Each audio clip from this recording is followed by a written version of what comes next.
Hello everyone. Can you hear me? I hope so.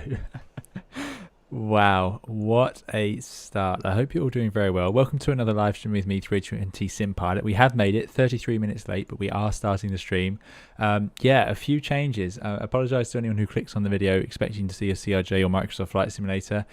They would just not cooperate. I don't know what's going on. I've obviously spent the last 30 minutes trying, but could not convince it to all work. We're going to do the same route. We're going to do it in a 737-800, and yeah, we're at the gate in our Qantas. I didn't have the Virgin Australia livery, which is ridiculous because the their entire fleet is made up of 737s, and they don't have any CRJs, and yet I go to stream in a CRJ with that livery. I realise I can't, so I'm going to jump into the 73, and I don't have the Virgin Australia 73 livery, so here we go. We're going to go ahead and do it in the Qantas. So we're now going to be the Qantas 278, not the Velocity. We will make use of that livery again, obviously. So let me just change a couple of my notes in front of me. Not that we'll have much air traffic control today, but yes, great. Thank you all for coming along. Thank you all for your incredible patience. Obviously, this has not been the ideal start. So yeah, thank you for those of you who've hopped over from the previous stream. Apologies for what's happened. I will describe it when we get underway. Pretty boring stuff, but yeah, just could not convince my computer for some reason. I've done everything the same as normal, but I could not convince it to run Microsoft Flight Simulator and stream at the same time. I've never seen it happen before. I don't know what's happening, what's running out, or what's clogging up, but there's a bottleneck somewhere in the system when I was running both together, which I've not had before, so I need to find that. However, X-Plane does not have that problem. So here we are. We are going to go in the Zibo mod, of course, 737-800. So hello to you all. Kadeko, Lauren V, Lizzo 5, Jorg, Phil, Leo, Marina Halley. Great to see you all here. Sven, Crozar, Mr. Martin Torres. I hope you're doing well. Fly Sky, Jonathan Gunthauser, and Pavel. Yeah, great to see you. And yeah, I can only apologise for what's been going on. Dave Guymer, good to see you. Simon Schmitz and Chick Point, I hope you're doing well as well. Rakon, I hope you're doing well. Rakon says, seeing the stream really saved my day. Just wanted to get a new graphics card and should pay $2,400 for it. Crazy markets. Yeah, it is crazy. It is crazy. And, you know, if today is evidence of anything, I've got an RTX 3080 and it didn't work today for me so far, but we shall see. Yeah, so great. Alicius Maggie, Dougal, thanks for coming and moderating. Tango Delta, I hope you're doing well. Yeah, we're not going to go to Edinburgh. We're going to go from Adelaide to Ayers Rock. Sadly, the scenery won't be quite as good as I'd hoped, so we'll see what we know what the default sort of X-Plane scenery is, but we'll get the flight and we'll have some fun in the 7.3, which is always nice. But yeah, Simon, you're absolutely right. We won't make it all the way to the to Edinburgh for this one. But yeah, Mr. Espresso, good to see you again. I hope you're doing well. And AC455, good to see you. Yeah, we had a few technical issues. I hope you're doing well. Right, before I delay it anymore, I better skip through the chat. Yeah, I don't know what happened there with the CRJ. Cat knows this time, Walker. Yeah, I should ask the cats. Simon Schmidt, thanks so much for your $5 donation. Really kind. Simon says, very happy the stream has finally started. Surely well worth the wait. Getting upgraded from a crampy CRJ to a 738. Hope you're doing well, Captain. They're doing very well. Thanks, Simon. Thank you so much for that. Really appreciate it. And thanks for supporting the channel so much, as obviously you have. Over the last few months. Great, that's really kind, Simon, thank you. Tom Kawai, good to see you as well. So yeah, I don't know, I've had a few bugs with the CRJ.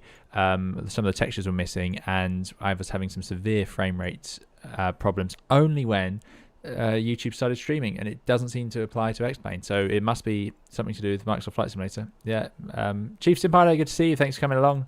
I hope you're doing well. Joseph Mitchell as well. Thank you for coming. I hope you're doing well. Yeah, slight change to plan. Okay, let's jump into the flight deck, and you're going to all be very disappointed to see it is completely cold and dark. I am so far from ready. It's sort of unbelievable. I've been, I haven't got a flight plan for this flight. I have filed it. We're on VATSIM, so if any of you are flying along, you're welcome to hop in now if you'd like to join us. And I don't even know if my add-on controls are going to work properly. Looks like they are, actually. That's good. That's good. We have some flaps. They won't quite sit where I want them, but that'll do. Got throttles. Got reversers. Yeah, we'll be fine. We'll be absolutely fine. Nobody worry. Nobody worry. Chick Point says, at least I won't have to sit in the hold. No, that's it. We can fit all of you who are with us now into the cabin. So there we go. There are some perks to this. George says, I'll just look out of my window to enjoy the Microsoft Flight Simulator scenery. There you go. Excellent. Yeah, we have a few Australians watching. Well, we maybe won't get too many today because obviously the timings are all wrong, which is my fault. But yeah, right. Let's do this. And I can only apologize, as I said. So battery switch guard closed. So we close the battery. And there we go. And then we'll go get the GPU onto the bus. So GPU on, clunk, and the airplane is powered up. Fantastic. IRS mode selector off, and then nav. Now I got this wrong last time, so we'll do it right. Not align. Goes to nav. Oh, did that work? Nav and nav. Oh, that was even easier. Seem to be together. So we'll let those do their magic. Voice recorder, not worried about. Flight access closed. Emergency equipment check. ELT light, guard closed. ELT light. Oh, I know the emergency exit light's there, so we'll close that one. So we'll do that. PSEU extinguished and so on. ELT, where's the ELT light? You guys can tell me if you find that. Right. Oh, I just missed a notification of some variety. Thanks for your subscription to Lijo. Yeah, Streamlabs seems to be doing well with the notifications. Pavel, good to see you. Thanks for coming along. And Gabriel Rodriguez, I hope you're doing very well. Danny, we will see you after work. Yeah, good stuff. Excuses are already in the waiting room. Yeah, we got lots of excuses ready, Mike. Absolutely, absolutely. No problem today. Very strange, very strange. Right, anyway, that's powering up. That's all good. Service interphone off, engine panel set, and oxygen panel set, landing gear light illuminated, flight recorder guard closed, stall warning test. Let's do the stall warner. Where's the stall warner? Oh, it's one of my favourites. I think that's up here. Stall warner. Lots of clunking. Let me know how the audio is. Oh, well, that's definitely a fail. Why have I missed that? Oh, this happened last time. I have a funny feeling, actually. Let me just make sure the audio is turned up on the airplane for you guys. We'll try that. Hopefully you guys will hear a bit more of the airplane. Jeppy's Gaming, good to see you. I hope you're doing well. Jeppy says, I'll make you feel better with the news that the Boeing 314 Clipper for Microsoft Flight Simulator if you care for some massive flying boat. No way. No way. Well, when's that arriving? Don't tell me that's out now, Giuseppe. Yeah, that would be incredible. Yeah, excellent, excellent. We can have 195 on this airplane, says Lauren V. There we go. So, yeah, we're doing okay. We're doing okay. Clear some of these warnings out. Right. Well, we're not going to pass the stall warning test. Landing gear, parking brake as needed. Very strange. Very strange. Right. We're not going to do CDU. So what we'll do, let's do this properly. So those are aligning. Can we get the order up to nav? Yes, we can. Sorry, not to nav, to on. This can all stay norm. This is all fine. We're going to turn on the left fuel pump to make sure we have fuel pressure for the APU. The lights are off down here, but what we can do is, I think it's worth getting some of these panel lights up. Always helpful for streaming, I think. And there's a few more over. There's another one over there. Nope, it's not done the overheads. There it is, in the way always. Okay, right. Yeah, so we'll get that left fuel pump on. In fact, I can't see the harm in turning them all on right now, so we will. We've got the APU off, so let's start at the APU. 2, 3, there's low oil pressure. Yeah, control E would be the magic, exactly.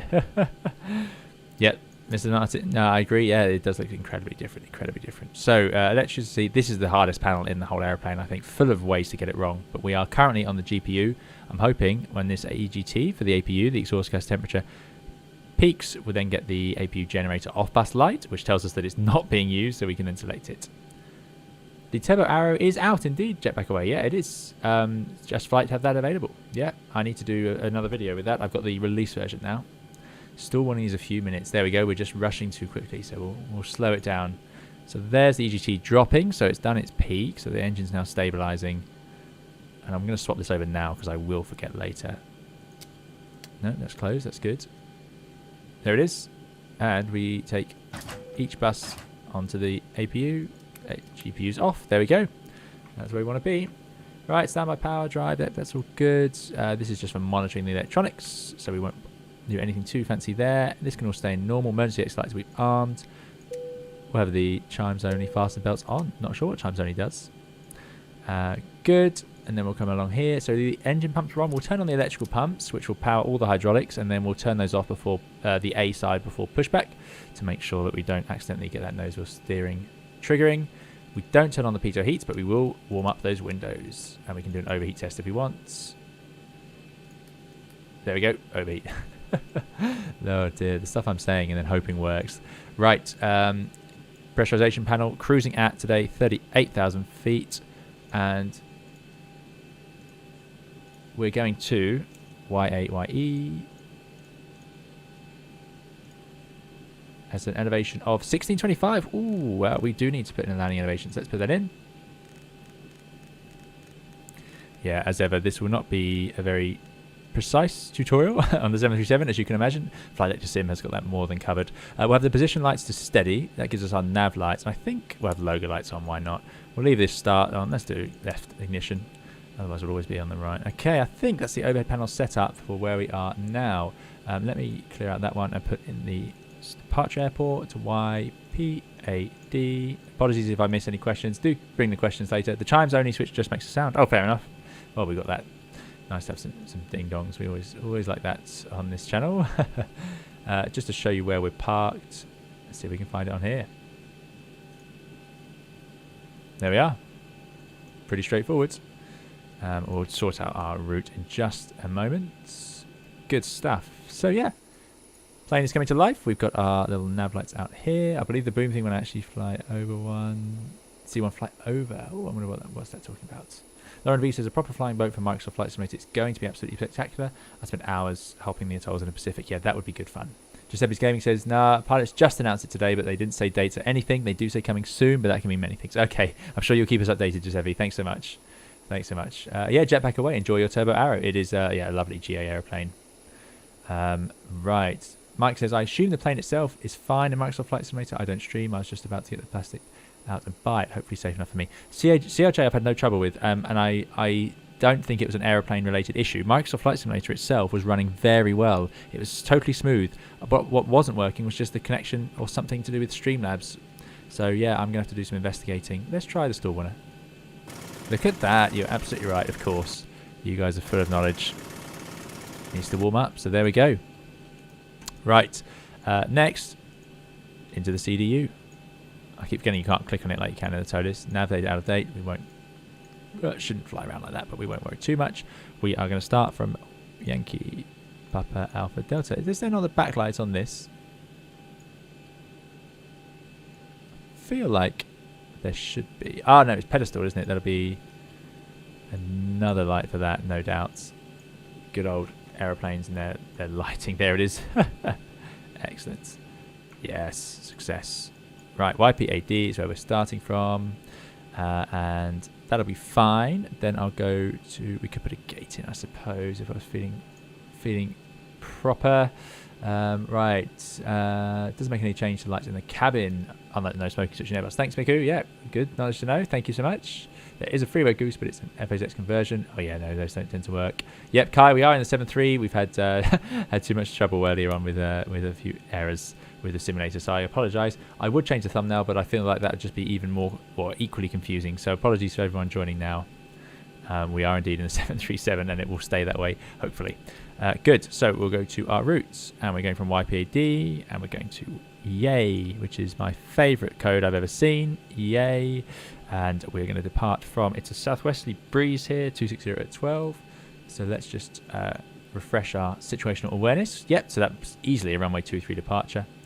And we're meant to depart via Hawkeye, I think. So that'll be this one. Yeah, Hawkeye. So 2-3. Oh, look at that. Lovely. RNAV departure out to Hawkeye over there, heading out to sea. We can do that. No problems there. CRG runs fine, better than most other aircraft in Microsoft Flight Simulator as they use a more efficient code. Yeah, I again, it's not Microsoft Flight Simulator's fault. It's something else, something to do with one of my settings. I think I was changing NVIDIA control panel settings to try and make sure that the VSync worked. I've had no success with that, and the result seems to have been a disaster. However, I changed it all back to default and still wouldn't work. I don't know. It was running all fine right up until I hit go live, and then the whole thing grinds to a halt. Flight number will be the QFA 278. There we go. And then I can go next page. No, see, I don't understand this part of the 7.3. If I go next page, I can do the via. Does that also work for departures arrival?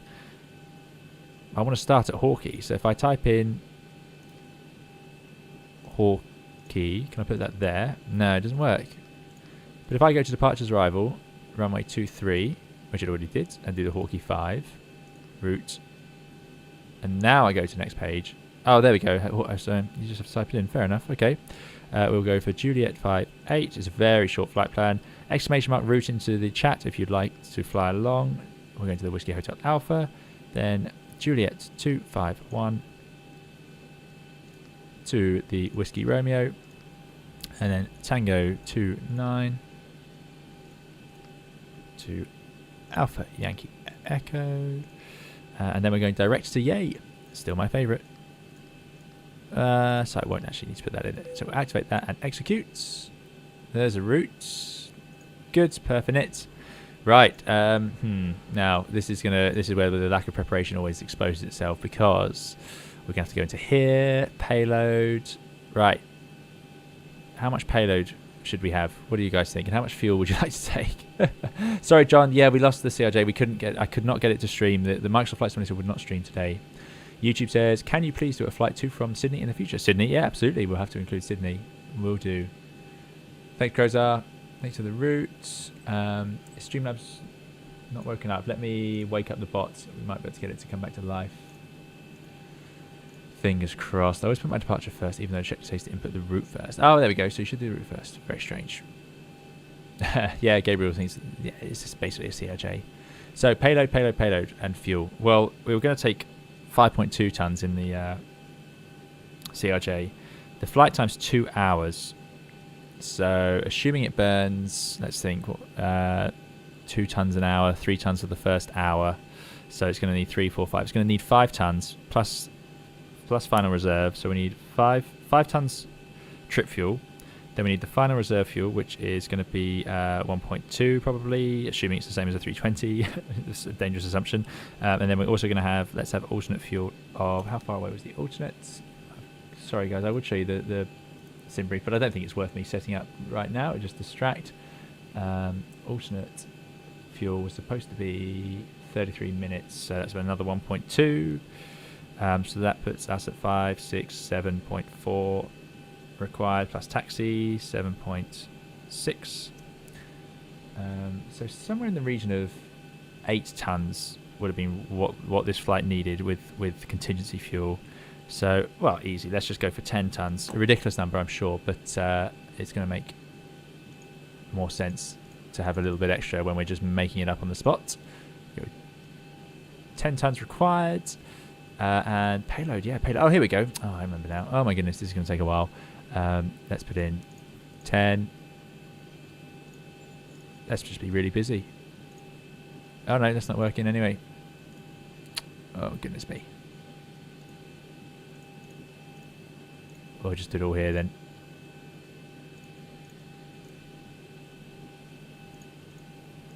Make it a busy flight. 10 tons of payload. We can do that. Let's up this one just to make sure it's a bit balanced. There we go. Cargo. Ooh, what should we do? I do apologise.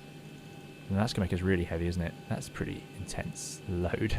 That's a 66.4 ton takeaway. That's all right. That's all right. We can do that.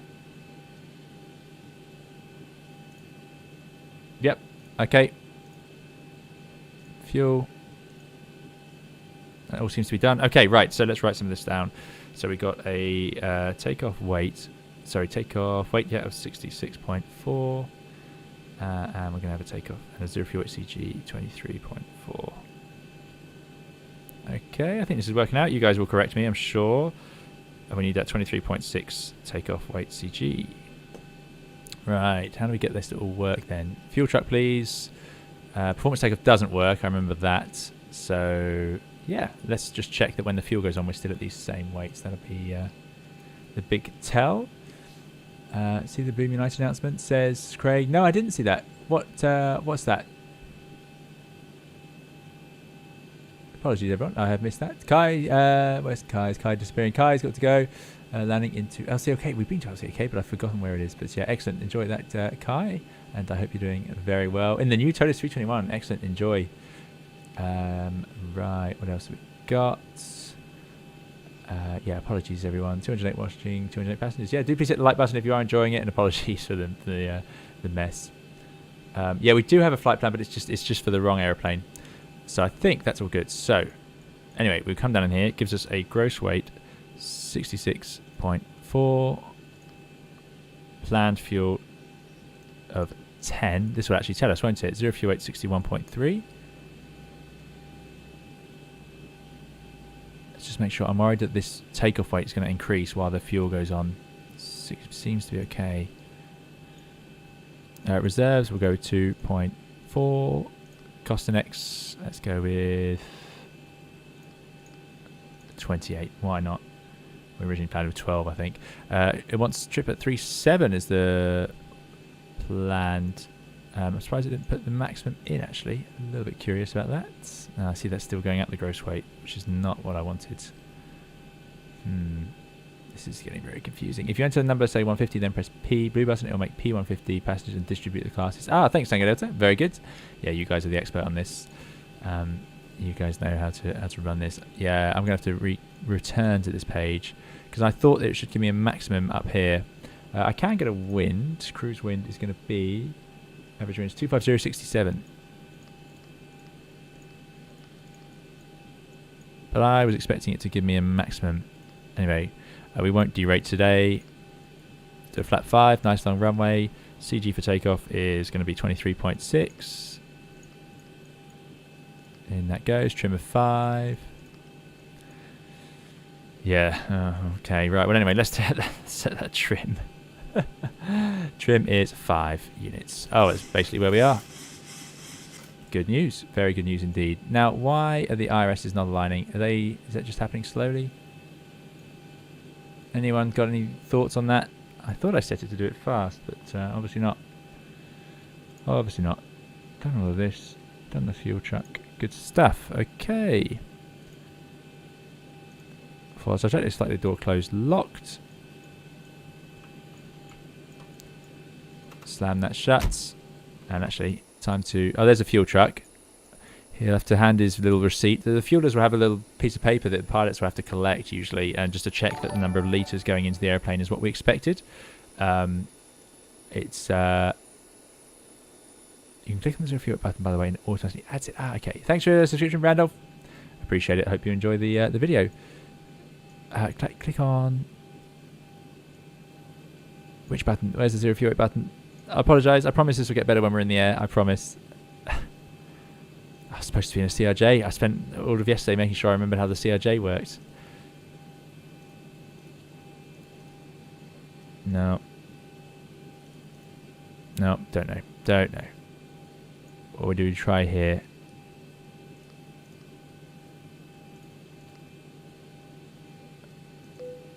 There we go. 64.1 takeoff weight. That's too low.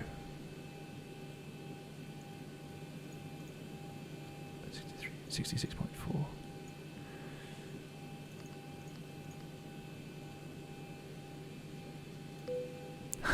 This is shocking.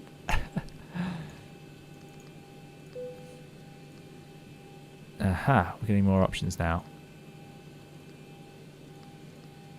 We'll accept those speeds. Good. Alright, okay. Enough fiddling. We'll get in the air. Did you align it on perf in it? Yeah, I thought I did. Yeah. You can see the remaining time on the display on the overhead. Okay, let's have a look.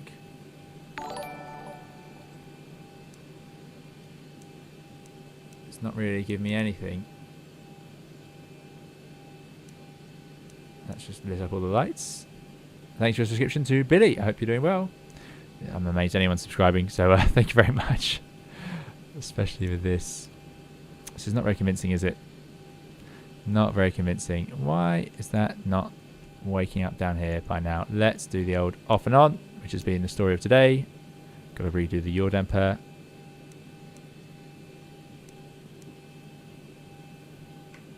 Yeah, I didn't have to flick them over 2 positions, so I wasn't entirely convinced. Okay, right, let's try that. And dump that position in there, and let's see where we end up. Did your last update is that true? Has the last update wrecked a few add-ons? Again, the CRJ seemed okay to me. It's been some other things that were causing problems. Anyway, while we get the last bit of the fuel on, we can do the ground bits, ground services. Get rid of those. Remove the chocks. Get rid of the GPU. Cool, better pushback. Pre-plan. We're going for 2-3, which will be just over there. Round to cockpit, plan acknowledged. Call me through the menu when you are ready. Okay, right, let's set up the rest of this then. So initial climb from 2-3, track 222 to Corns, crossing Corns at or above 5,000, turn right 312, cross Kefo at or above 8,000. That's easy then. We're going to go for 8,000 feet in the window. Good stuff. Take off. Let's just, hopefully this will all wake up. If we go to plan, legs. Oh, it doesn't let us see it yet. Oh, yes, it does. I was going to say, yeah, you need to be able to see the plan. Good. Then we can step through. So there's Corns, 5,000, 6,000, and away we go. So that's all looking pretty good, pretty happy and reasonable. Were they set to off before aligning? Maybe not, Simon, maybe not. Yeah, fingers crossed this will all spool up to the right place in a second. We can put the auto brakes to RTO. I do know that. And we can... 8,000 feet. Initial course 222, so I suppose we'll set that in. 222. This is such a great add-on. I'm a, you know, well, obviously you all know it is, but yeah, I do enjoy the Zibo mod. Everything just feels really nice to use. Let's go 222 on the heading bug. It only took me a year to finally do it and have a go. Right, index takeoff V2 149. So I'm going to put 149 in this window.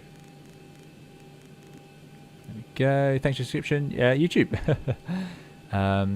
Yeah, no, again, guys, please don't think Microsoft Flight Simulator was a problem. It was simply a problem with my streaming software, it seems. Yeah, very bizarre. Very bizarre. And it's just strange that it was only a problem with that simulator. Right, I think we're now ready to go. If we can just check on that fuel. And...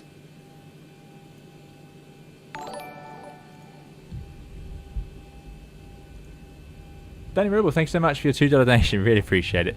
Let me just check where my fuel is. No, it's in performance, wasn't it? Weight, fuel, weight, balance. Right. Fuel is done. There we go. 66.4. Thanks so much, Danny, for your $2 donation. Danny says, that's a weird CRJ. It is indeed. Yeah, really appreciate the donation. Thanks so much for coming along. Thank you for supporting the channel, as always. Very kind of you. Yeah, it is weird. And we aren't getting much better at it. Position, route, takeoff. Right, come on then. I need a 737 guru to explain to me why I'm not getting this. Is there a way to force align them? Master caution. We've got IRS and elec. Well, I don't know why there's an elec problem. We're on the APU. We're not on the GPU. That's gone. They're still in a line. It does say a line, so that's promising that it's just taking time. It could just be that they're not ready yet. I don't know another way to see it. The Airbus would write it right here. It would say in lovely clean writing exactly how much time we need. But there we go. I think we're okay for the weight. We said 66.4, which seems like a reasonable takeoff weight, unless anyone knows otherwise. This is terrible. Absolutely terrible. What else can we do on here? We've done that, we've done that. Oh, there we go. Here's the envelope. So we're taking off there and we're landing there. So we're only taking off just... Yeah, exactly. That seemed like a reasonable weight. So what I need to make sure is that I take away 66.4 is what we've got in here. So index. Nope, index. Perf. That's better. That's worked now.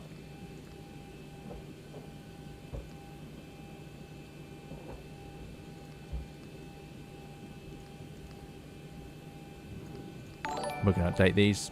Thanks for the subscription to AJB. 136, 138. I'm sorry, you guys. You're literally just watching me play through Flight Simulator, or play through X-Plane now. There we go. 148. 148 for that speed. Good. Please align IRSs. This is really concerning me. I don't want that. Thank you for the subscription as well. Go to pause init, copy the GPS left position over to align IRS. Okay. Pause. It says set IRS position. It seems to work, but we could take a GPS one, plonk it in there. But nothing else seems to want to work. In Boeing, you have a display for everything. Yeah. Jonathan Gunthauser, thanks so much for a $10 donation. Jonathan says, love your videos. The content is premium and very interesting. Keep the good work. Thank you so much, Jonathan. That's incredibly kind. Thank you for your $10 donation. Thanks for supporting the channel. I really appreciate it. I hope you're doing very well. And that's very kind. Yeah. Thank you so much. Really kind. Right, let's get the QNH in. 1018. And then... this could all go really wrong. But yeah, thanks so much, Jonathan. 1218. 1218. I don't get it. I do not get it. I feel like there's nothing else we can do. Get up there.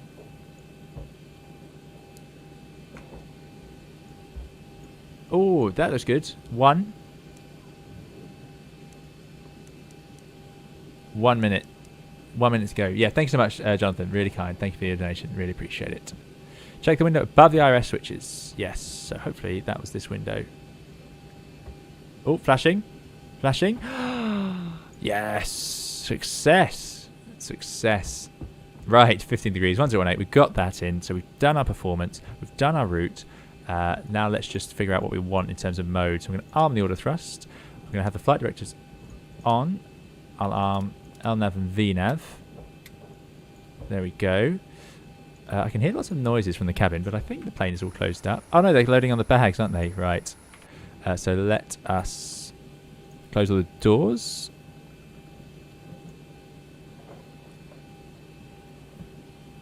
Doors.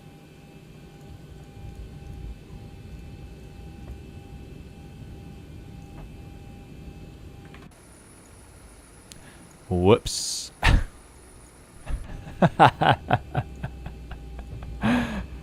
Yikes. Oh my goodness. There we go. Oh dear. I'm exhausted. I'm exhausted already. Yes, the window above should give you a little time to line. Thanks, Mariner. Yep, that did. It did. That 1 minute. Yeah, very good. Oh, please, airplane, please close the cargo doors. I don't understand. What do you want me to do? Close, close. If we start the engines, would it just start paying attention? Success! I think you'll end up shouting a lot when flying the Zibo. Yeah, that's going to be me. So yeah, JB, thanks for coming along. Right, and I'm sorry, I missed them. Thanks for your subscription to Shimon. Really appreciate it. Now it's just going to keep opening them. I don't understand why. We are going to start the pushback anyway and see if that can convince them to close. So, before start, flight deck door closed and locked. We've done. CDU display set, which is this, which is going to be on, I'm going to put it to takeoff, I think. And we'll put this side to legs. Seems reasonable. It's roughly what we do in the Airbus anyway. M1 bugs are set. So we got the V1, yeah, and we got the V2. Thanks for your subscription. Your title is wrong, Hamza. Yeah, I agree. We've had a few issues. MCP set. So course bars are set. We've got the V2. We've got the heading going to 8,000 feet. Otherwise, that all looks good. Auto thrust is armed. Anti-brakes, auto brakes RTO. Let's set up 1228 for Unicom. And we're transmitting and receiving on Unicom, I hope. Yes, we are. Good. This is all fine. Transponder will just swap when we get pushing back. Let's do that now, in fact. So let's go to out on. Let's get our beacon on. And we are definitely on the APU. And let's get that pushback going. Ground to cockpit. Tow is Well, thanks for your driving subscription. up. I hope you're doing well. Start flight leg. Aha! Thank you very much. Where's that written? Start flight leg. Start flight leg. There we go. Okay. So that's going to arrive at there. We've got our beacon on. Got some nice passenger views for you. The CRJ got upgraded. One of them. Yeah, this is a luxury flight now. Verify arm door, standby for all call. Excellent. Excellent. Love it. And let me just do a little broadcast. Adelaide traffic, Qantas 278, pushing back from the main terminal to face Ladies northeast. and gentlemen, welcome aboard. We are getting ready to push back from the gate here. However, we cannot do so while anybody. Oh, I like the standing in PAs. the That's we good ask fun. That you please take your seats at this time. Be sure that your seatbelts are securely fastened. Thank you. Okay, all doors and hatches are closed. Ready to connect. Great, so they're connecting the ground crew. All good. I think we're ready to go. This is exciting. It is exciting. Now, with my TCA add-on, in the 30 seconds I had to experiment, I could not figure out how to get the park brake switch to work with my park brake switch on the hardware, my add-on. So I'm going to try that. I have convinced it to work in other airplanes. So yeah, that's sometimes you just got to find the right command. It isn't always the same. All looking good though. Oh, I know what we haven't done. We haven't sorted out our APU. So we've got the APU bleed needs to come on. We want the packs to stay off. And the isolation valve is Pin open. inserted. Release parking brake. Any reason not to have that open? Thanks for the subscription. Okay, just recall that. Just the elec. I haven't quite understood why. Definitely on the APU. They're ready to go. So let us finish those checklists. Right, pushback then. So transponder as needed, we've done. Parking brake by ground. After pushback, hydraulic pumps on. Yeah, so my understanding is if we turn these two off, that would depower the nose wheel steering system just in case it isn't properly disconnected. Right, so brakes released. Starting pushback, and you may start engine. Have we kept our colleagues? Nope, it's just us. No surprise there. Thank you everyone who did try and fly along, and I can only apologise. Thanks for subscriptions, Ronald M. and Adrian. You can change them too, even pretend your flight just sim. This is Lauren B, very good. No, please don't drive behind us. We're running very late. We're running about an hour late at this point. And this is not a short flight, it's a 2-hour flight, but we'll whiz along. We might be a bit quicker in our 7.3. It's quite a sporty aeroplane. Let's start up some engines. So, oh well, we know how to do that, don't we? We're going to take... Nope, please, the other way, ground. See that spinning up.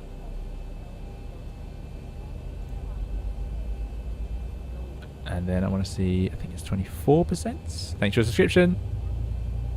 We're getting lots of subscriptions. Thank you all for subscribing. Disconnect the remaining ground services. 23, 24. I'll get some fuel into that engine, please. There we go. Now I want to see some fuel flow. I want to see some EGT. And that's all working. Accelerating nicely. Right, how do I disconnect the remaining ground services? Start. No, we've done that. No, no, no. I think we're okay. I think it's all okay. So we're just going to finish this checklist. So start valve open. When that closes, should be a good sign. Ah, I know I know a problem here. Right, that's all done. We should have turned all the. No, we did turn the fuel pumps on. We need to turn the center pumps on because we have got fuel in that center tank. Good stuff. Now that amber warning goes, that's nice, nice and clear. Right, that's a good start. Let's start up. Other way, please. There we go. So it goes. FS there. Good to see you. Thanks for coming along. Stephen's flown ahead in the Phenom. Excellent. We were flying over my hometown, says Aaron. Excellent, Aaron. Dougal says, are we going to make it to 44,000 subs? Oh, I don't know about that. I'd be surprised. But thank you all for subscribing, those of you who have. Really appreciate it.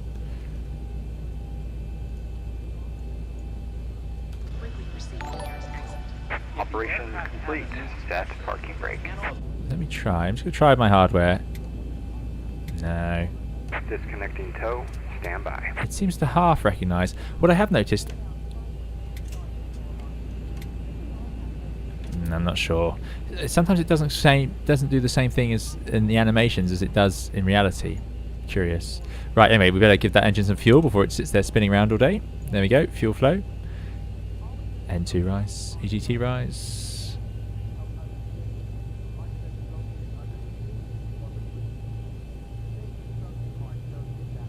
Right, they can disconnect. Thank you very much. Off they go. Very good. Very good. I suppose we'd see them off that side, hopefully. Thank you for your subscriptions. Apologies if I missed them, George. Thank you for subscribing, and Aerodynamic Simulation. I hope you're doing well. Is the CRJ easier to fly than the A320 NX? That's a tricky question, to be honest. It's simpler. Whether it's easier is a different matter. Hand signal will be on the left. We'll see you next time. Have a safe flight. I wouldn't say it's easier to fly the CRJ, but the only thing with the CRJ is it's obviously simpler, so it's easier to understand more quickly compared to the Airbus, which is a bit of a more complicated airplane. Right, that engine started up. That's gone back to the off position.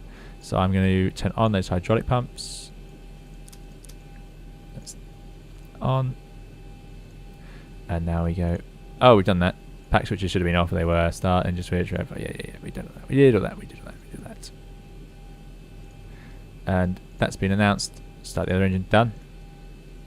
Before taxi then. Okay, so, well, let's see if we can remember what we need to do. I know I need to go onto the generators because that's the biggest problem. We're off the APU, so I'm going to turn that off. I don't want it anymore. We've got our fuel pumps on and our center tank pumps.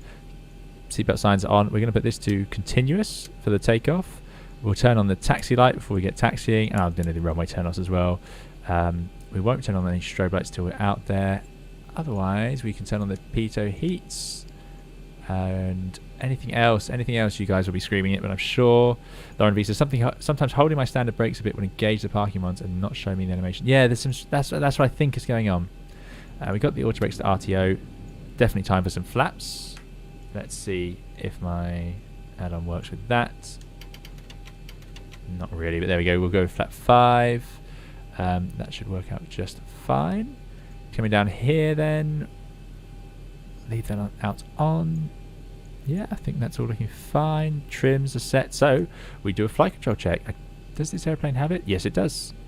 So we'll go full left, full right, neutral, full down, full up, neutral. Oh no, that's... Oh, I got the tiller assigned. That's good. Full left rudder, full right rudder. There we go. Daniel Petterson, thanks so much for your 55-sec donation. Really kind. Really appreciate it. Daniel says, great stream as always. Sorry missed your previous stream in Canada. 738 is better than CRJ. Waiting for PMDG to release the 73 for Microsoft Flight Simulator. Yeah, that'll be good fun, won't it? But thank you so much, Daniel. Thanks for supporting the channel. Thanks for coming along. And yeah, really appreciate the 55-sec donation. Very kind of you. And I hope you're doing very well today. In Sweden. Swedish krona, isn't it? Yeah. Thanks so much. Lars says, are those white dotted lines for the pushback truck? Let's have a look. In fact, we've missed them disappearing. I'm not sure, actually. I'm not sure. Haven't seen those before. Yeah, very strange. Right, so we want to take off from runway 23. It's just over there. Adelaide traffic, Qantas 278, taxiing to take off runway 23. Let's finish this then. Generators 1 or 2 we've done. Pro heat on. We're not needing any anti-ice. We knew we missed something. It's the air conditioning. Obviously. Unbelievable. So bleeds on. AP bleed we do not need, but we do need the packs to auto. Isolation valve to auto. There we go. We're seeing some pressure there, so we can actually pressurize and check that is definitely an auto, which it is. That's why we have a checklist. Pack switch is auto, isolation valve auto, AP bleed off, engine start switch is continuous, engine start levers idle. Ground equipment is clear, flat lever set to take off, flight controls checked, lower DU. Let's blank it out. So we just press systems again. There we go. Before taxi check is complete. Doesn't let us go to the next checklist there, but we can scroll along. Here's the takeoff checklist, and that's for before entering the runway. Thank you again, Daniel, for that donation. Really appreciate it. See you later, Jonathan Goodhathers. Thanks for coming along. Right, so parking brake is released. Let's go.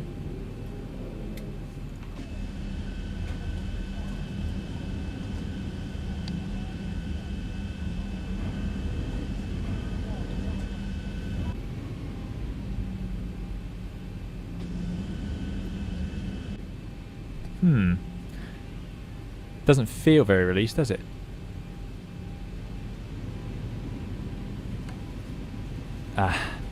So it is working. That's weird. Yeah, so okay, so my add-on switch is working, but it's not showing up in the animations. Fair enough. We'll just rely on the hardware. FS Turt says, I can't wait to get A320 NX equivalent of 738 in Microsoft Flight Simulator. Oh, I see what you mean. Yes. Yep. I think PMDG will be bringing that along for us.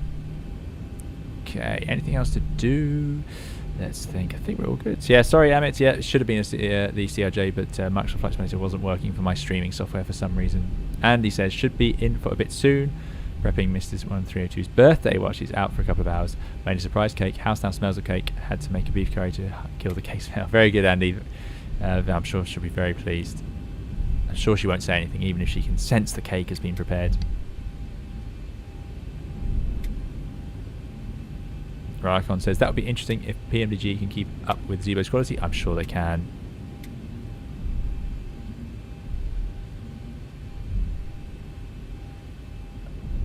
Not to, you know, the Zibo's amazing, but yeah, PMDG has always been very good as well. I did have their 747-400 for FSX back in the day. Really liked it. I think we're the last traffic out of here now. No controllers, no other traffic. Lauren V says, I'm not sure I can justify what PMDG is going to ask for the 73 when I have the Zibo for X-Plane for free. Yeah, that is understandable. Okay, right. Just going to slow it down here. Before entering the runway, we're going to verify the runway, but it is 23. That's what we wanted. Then we're going to go strobe lights, other lights, transponder. Okay, so let's go all those on, please. All of those on. We'll go to strobe and steady. Don't need the wing lights. It's clear on the approach. Adelaide traffic, Qantas 278, lining up, taking off runway 23, Hawkeye departure. Okay, Good. cabin is secured. Have a good flight. excellent. We'll put the transponder to TARA. I won't need the weather. Oh, it wasn't that great out there. Let's put the weather radar up so I can put that on here. There we go. Okay. On other lights, TARA. After clear for takeoff. Fixed landing lights on. We've done. There we go. Our takeoff procedure. 40% N1. Now, where is the N1 button? Mic switch, isn't it? Yep, great news. So definitely clear on the approach. Lining up. Okay, guys, we are going. Richard says, is the 737 nicer to fly by hand than the Airbus? No, I would say it's nice, but so is the Airbus. I like flying the Airbus by hand as well. The side stick is a very intuitive way to fly an aircraft. So, yeah. Itandru says, are you doing YouTube full time? Not entirely. No. But I don't fly much at all, as it's been for the last year, as you guys know. But I'm trying to sort of just keep up with a few things. Just trying to make sure I've got some hope of keeping employment in case of you know, the way the industry is right now. Thanks, Illinois. I'm glad you enjoyed the tutorials. Okay, so we're lined up. We're ready to go. Flight director's armed. Here we go then. So let's take off. 40% N1. And press that toga button. That didn't work at all.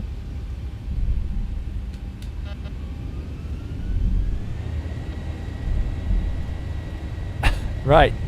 I can see why that's complaining. It's those flap levers in the wrong place. Right, okay, there we go. The auto thrust is out, so we have to do manual takeoff thrust, which is there. And that's 80 knots.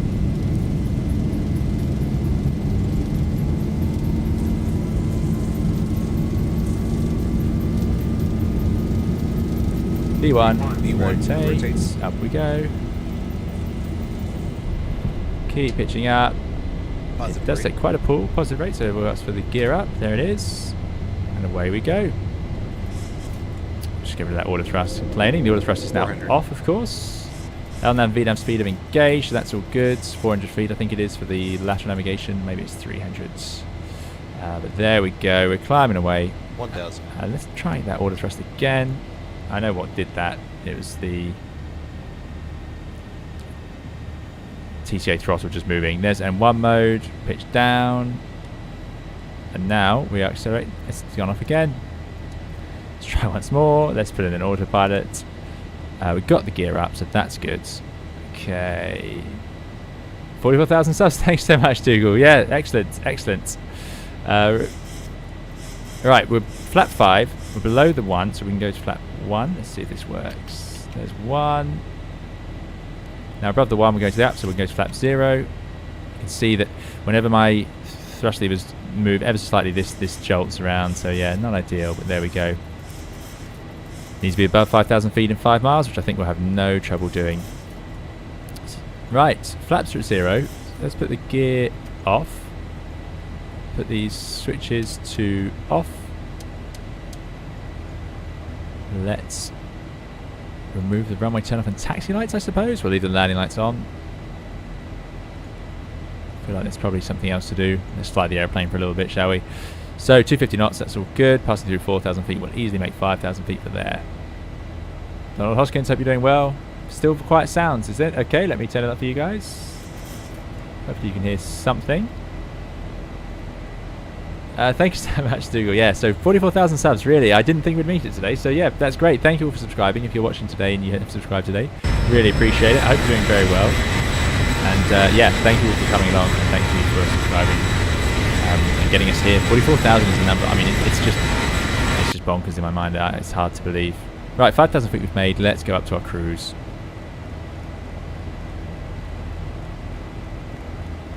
Thanks to Studio V for your subscription.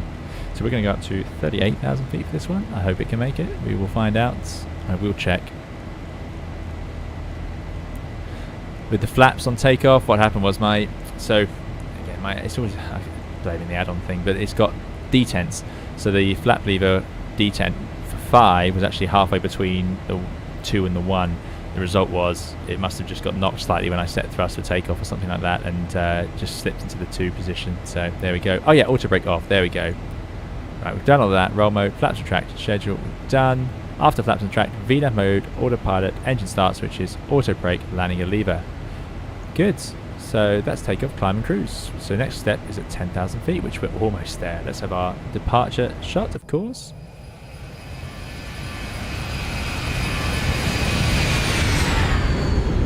Fantastic. R&B says, same as Airbus, turn off taxi landing lights, release cabin crew, no need to disarm spoilers. Yeah, spoilers are automatic, I do like that. Don't need to arm them for takeoff either. Let's give the cabin crew a ding, I suppose it could be something like that, couldn't it? Through 10,000 feet, of course, going to flight level. Thank you, airplane. It does remind you, which I do like. So there's standard, 38,000 feet, becoming at flight level. Get rid of those landing lights now, no longer required. And let the passengers go. Pitch is nice and low. So done, altimeter cross-check, and then modify the route for the arrival, RMP for arrival. Next one is the descent checklist. Fantastic, away we go. Belfast, in case we experience unexpected rough air. Also remember to use caution when opening overhead bins, as items may have And he shifted says, during the Epic, flight. only 6,000 away from the Concorde, folks. Tell your friends to find the channel and sub will soon be in that too. Yes, I'm going to need to get studying. Please be reminded that Sorry, regulations no, prohibit the CRJ, use no, of we cellular couldn't get network it to services work. during the flight. FS30 says, for some reason I like the sound of the auto trimming After the wheel. meal Yeah, I service, can see that. degrees sail. It's got a nice sort of satisfying noise to it. It's quite a nice, and it's quite got a lot of momentum to it. So yeah, it's quite fun to listen to. I imagine it gets a bit annoying if it's too early in the morning and you've been flying for a long time though. There's our route, so there's no way I'd want to be flying all of that when I could just go direct. So let's go to legs. Let's go to Whiskey Hotel Alpha. And execute. There we go, top of climb about there, which is perfectly reasonable. It's coming together, eh? I spent so long avoiding this airplane, and now I feel like we've got some sort of slight semblance of keeping it, getting it in the air anyway, but certainly missing. Chimes off his cabin crew release. There we go. Ah, off, I see. Thanks, Lauren. Donald Hoskins says, I wonder, on the 200, when you entered the cabin door, on the right side there was floppy drives updates near the avionics. 700 the same. Is it models? Data load select. Yeah, could be somewhere here, couldn't it? It feels like the sort of place that would happen. Oh, I like the furry seat effect. That's good. Yeah, that's quite a nice detail. I don't know, do all 737s have furry seats? That would be good. Not all Airbuses do, only some. I'd be very jealous if all 737s get the fluffy seats. Yeah, it's definitely not an Airbus thing. Aerodynamics is short final in a 747-800. Excellent. Thanks, Vera, for your subscription. And thanks, Santiago, as well. Trimwood is surprisingly waiting in real life, says Dougal. Yeah, and it's got this handle. I think we talked about it last time. This handle is designed to pop out, and then you can use it to turn the trim wheel manually. However, of course, if that's out and the trim automatically trims, it will really knock your kneecaps. It really hurts. Another thing that can happen is, of course, your legs will be down here, and your knee would be resting somewhere over here or near the CDU. And then if this spins, see that there's this blocked out section here, so that could spin round and smack you in the knees as well. So you have to be a little bit wary of it. Compare that to the Airbus, where we have a table. Different concept. Oh, they do have a cup holder though. That's nice. That's not bad. Let's try our other view.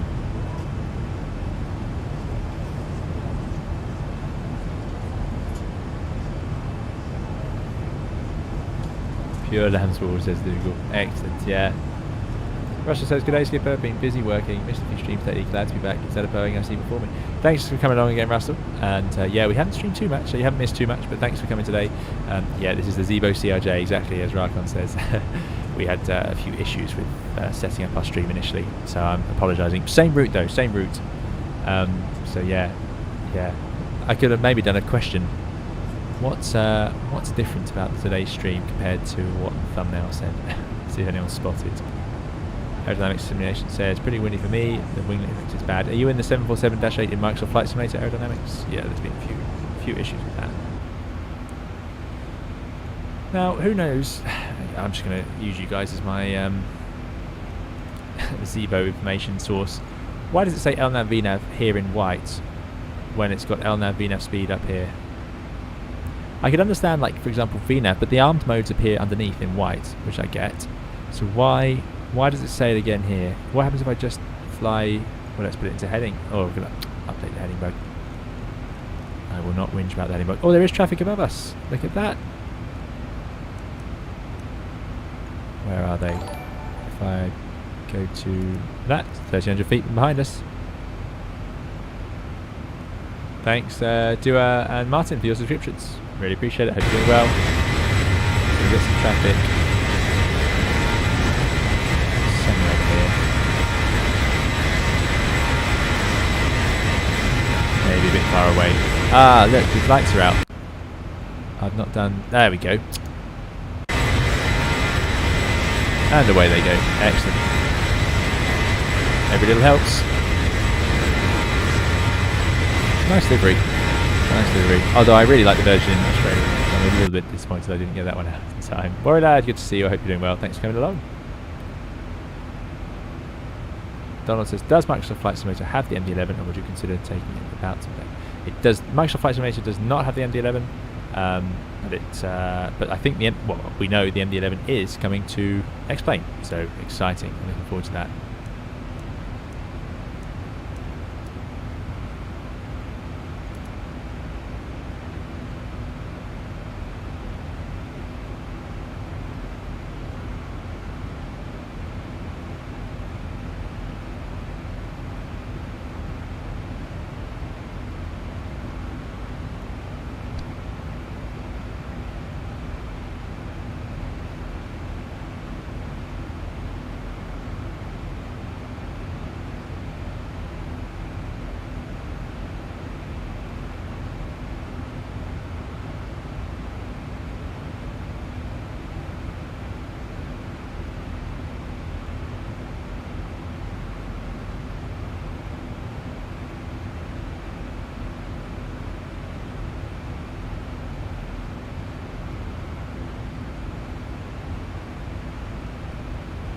Sorry about that. Santiago Perez, good to see you. I hope you're doing well. Thanks for coming along. All going well, just a few minor changes to the plan, as you can see. TFDI are making one. Oh, are TFDI making one for Microsoft Flight Simulator? Google says the MD-11 might get me back to the X-Plane. It's such a complicated plane. Who made there was an MD-11 for FSX. Was that a PMDG product as well? I think it was. Yeah. Mad Dog will come to Microsoft Flight Simulator 1 late for sure, says Rafon. Yeah, absolutely. Absolutely.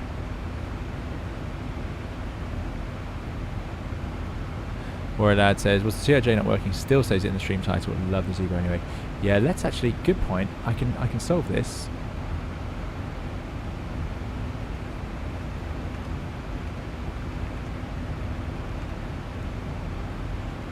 And now...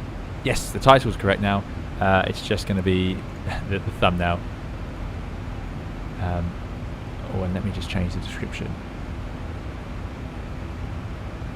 That way, when people come along later on, they'll be really confused because they'll hear me explaining that the airplane's changed and they won't understand why.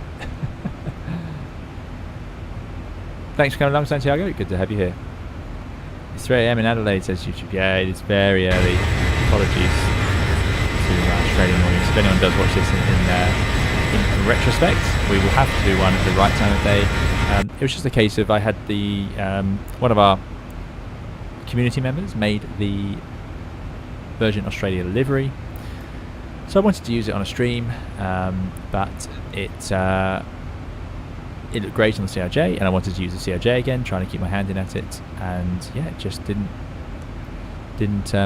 want to play today. Again, I don't think it's a CRJ. I'm pretty confident it's my computer somewhere in the background, some setting that I must have fiddled with.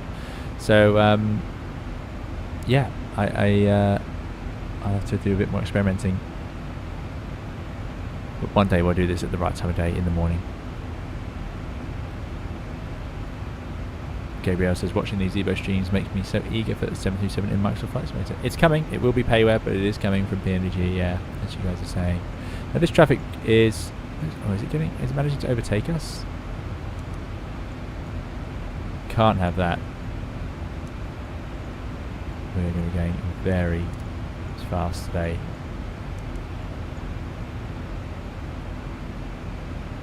I think we might be alright. Oh, we got track up, haven't we? Yeah, I should remember that. Really bizarre to me. Really bizarre. What have I done? Map. There we go. That's the normal page. Let's see the airports around. Don't think there's going to be a whole lot. I think we're going to be pretty lonely for this one. So there's us. There's BAA 714. We'll be right over the aircraft carrier. There's our departure. And up ahead we got the Qantas 1073. Robert Duran, thanks so much for your $10 donation. And the pair has made an appearance. #1 fan. Excellent, Robert. That's really kind. Thank you so much. I hope you're doing very well. There's no message, but there is the pair. So thank you. And we'll hopefully have plenty more streams for you to enjoy in the future. Thank you for coming along. And thank you so much, Robert, for kindly donating towards the channel. Really, really appreciate it. Robert says, I really appreciate you. Thanks, Robert. Very kind. Thank you so much. Donald Hoskins says, it's very magnanimous to blame the 3080 and 10th gen Intel for the issue. It's bizarre. I've had no trouble with Flight Simulator streaming. In fact, it's been incredibly reliable. I think we've had one crash in all the Flight Simulator streams we've done, and we're probably, you know, I don't know, we've probably got as many Flight Simulator streams as X-Plane streams now on the channel. And I don't understand what's upset it right now. It's very strange. We've only had one incident. Yeah. And the fact is, you know, X-Plane's running quite happily, which we've had trouble with X-Plane in the past, so I'm not going to sit here and pretend this is always perfect either for streaming. But it's just, as soon as it loads past the menu screen, and actually it must fill up the RAM or something, as soon as it loads past the menu screen, every other program in my computer ground to a halt. Yet Microsoft Flight Simulator was running excellently. And it's the first time I've seen Microsoft Flight Simulator using 100% of the GPU. It was at 99%, which is really strange because it's often running at like sort of 50. It is very much normally bottlenecked by the CPU. So I wonder what's changed. I'll have to keep trying. Santiago says, I just took my first real life flight 3 days ago. It was strange. But it was Santiago. Where did you fly? Must have been nice though. Very good. Certified Dynamite says, why does the 737 have separate heading and course selectors? When would you use a course instead of heading? Good question, Certified Dynamite. So, course is, you can't actually, I don't think you can see it on here. Yeah, if I zoom it, you'll see, or scroll to the round, you can see on the nav display it's not actually going anywhere. That's because this is a course bar for using tracking VORs. So this has changed to the course bar here. So you may recognize it like this. If you watch my VOR tracking tutorial, that would make more sense. In the Airbus, we can't see it on the map page. It's exactly the same, but if we go to the VOR page, you can see it. But in the Airbus, we choose our course in here. Something we don't do in the 73. In the 73, we choose it up here. So we're going to set like our ILS inbound course in here, something like that. But nope, we use heading most of the time. I'm not a massive fan of track up, though. I might change that. Let's be really fussy.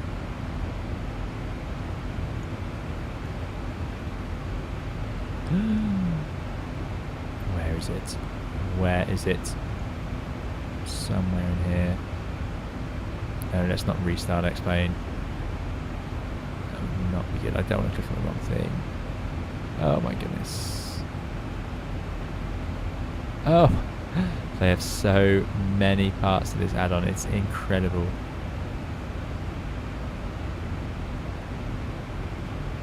That was systems. Right, displays. Must be in here.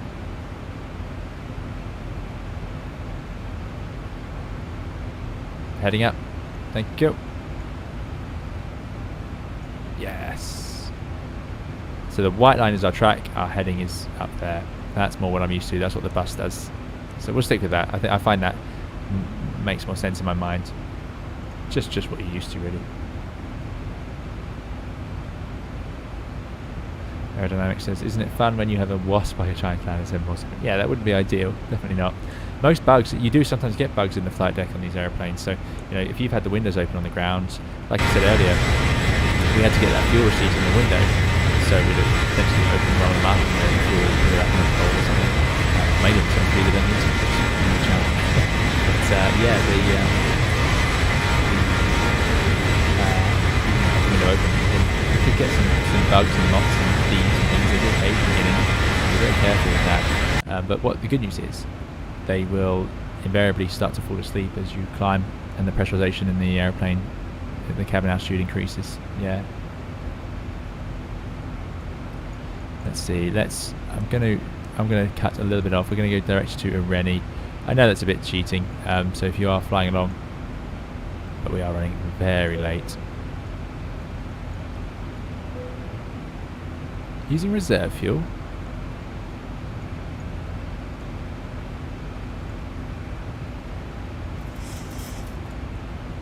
I don't think we are. We've got loads of fuel. Loads of fuel. Yeah, good. So we'll keep that going. Currently got, let's just check there's no leaks. So we've got 8.5 tons. Loads. Yeah. Fuel flow right now. Let's see if I can find it. No, it'll be engine. Fuel flow 1.5 tons an hour. That's to go. Yeah, and there we go, leveling off. So that will come back very shortly. Could even increase the cost index. Outside audio is a little loud. Okay, thanks, Dougal. Yeah, it is a bit in my headset too. So I'll try and balance it a bit. I've reduced the desktop a little bit. Okay, no one can hear me on the wings. Okay, thanks guys. I'll keep that one in mind. Let me turn this down. Just trying to find a perfect balance. It's a bit tricky. I don't have an outside and inside sound adjuster. I'm sure there is a way to do it. Right, last few hundred feet. Let's level off. Let's get to Ayers Rock or Uluru Airport.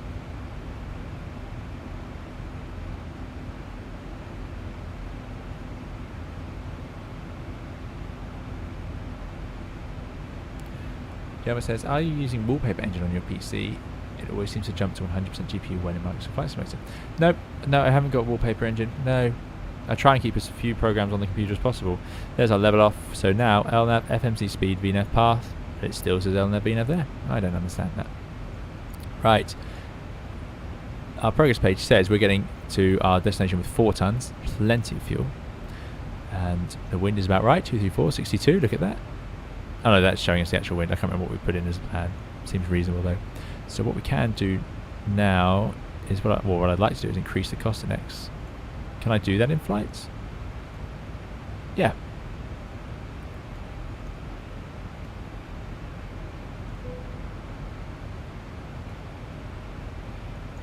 There we go. Let's get going. That's probably a little bit too much. Let's try 80. Good. So that gives us arrival time of. It currently thinks it's 151Z. There's a Rennie 150Z. And where's the current time in here? 0045. So 1 hour. 1 hour to a Rennie. 1 hour straight leg. That's not too bad. Not too bad at all. We've got so much to set up. Let's have a bit of a cabin view. So yeah, in Microsoft Flight Simulator, this would have been really nice, rich red colour. That's what I was excited for. So sorry we don't get to get that. Director ready, absolutely. Oh, at least Maggie had trouble with the wallpaper engine. There you go. I wonder if there's something else running in the background. I checked Task Manager. I couldn't find any programs running at ludicrous rates. Microsoft Flight Simulator was just running just normally, but it was using up huge amounts of GPU, 100%, which I've never seen it do. I imagine X-Plane isn't using anything near that. Russell says your outside mic seems to be inside the N2 compressor. Okay. Oh, it's a known bug, the res fuel message. Good. Okay, good. Banraj, good to see you. Thanks for coming. I hope you're doing very well. It doesn't say LNAV VNAV there on flight to sim stream, so something is wrong, says Anonymous. Oh, don't tell me that. But is that because I've got a different fit?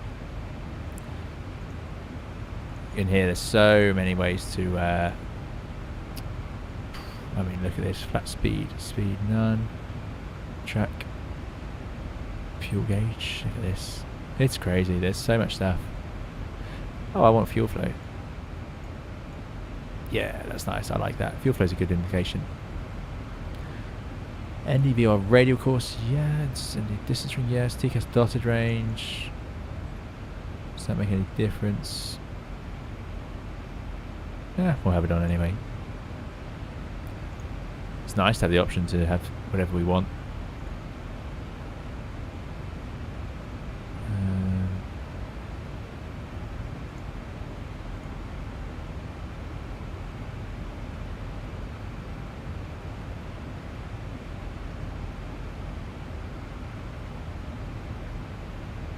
No, don't know. Don't know. If Flight Director Sim happens to watch this and happens to reach this exact moment in the video, which I think the chances are 0, maybe he'll know. Evening Pilot PD, I hope you're doing well. I'm doing very well, thanks for coming along. Nice says, I have problems with Microsoft Flight Simulator 2 since the last updates. Yes, I'm trying to think. We streamed it a couple of days ago. We flew the Air Canada A320 and we had a few slowdowns during the stream that recovered themselves. And again, the simulator always ran fine, but we were just losing, the stream was buffering. I just don't know. No worries, John. I hope your allotment's doing well. If it's in the UK, you'll have had some nice weather for it, so I hope you're growing some good vegetables. Russell says, are you back at work yet? Not really, no, just very occasionally, but not really. The UK is not, once again, it seems like it's not done anything to restart aviation. In fact, it's continuing to shrink those chances. It seems to be the theme today as well, with even more bizarre, in some respects, changes. But that's what I'll say. It's we've got to do what's safest for everyone. I get that, but yeah, there's still some question marks in my mind.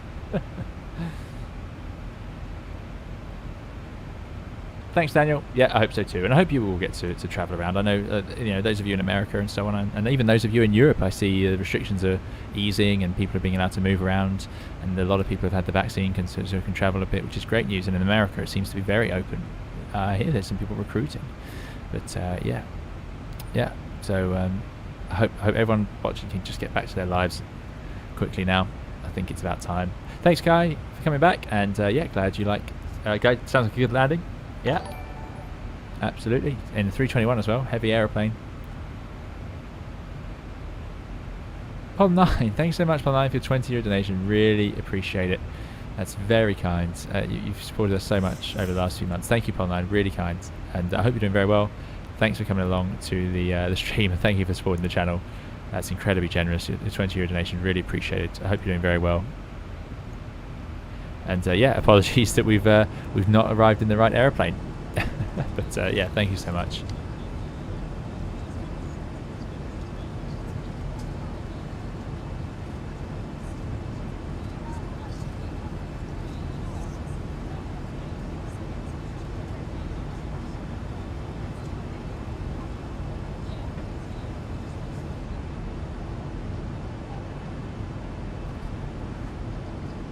Supersonic travel is back with the boom overture. United Science about 50. Oh, I see. So it's a...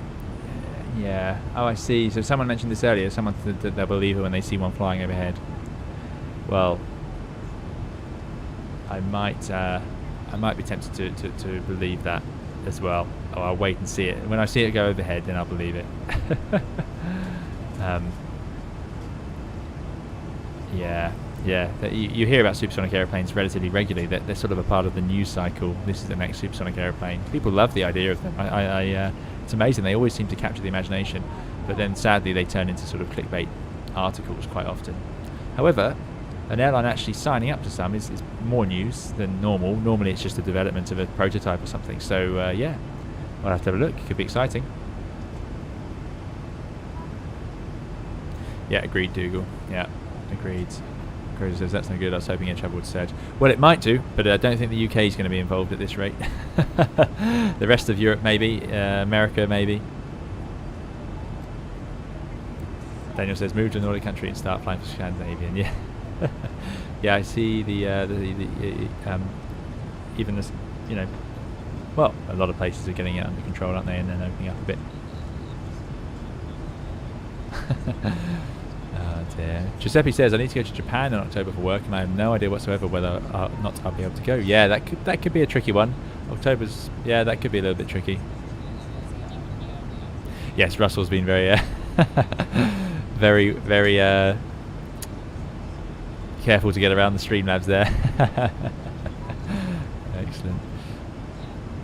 Fluff says, I've needed to recalibrate my throttles after a reinstall of Microsoft Flight Simulator, but I got rewarded with some new imagery of runway 28 right in EITW Dublin, which is looking quite different from the last time I've been out. Strange.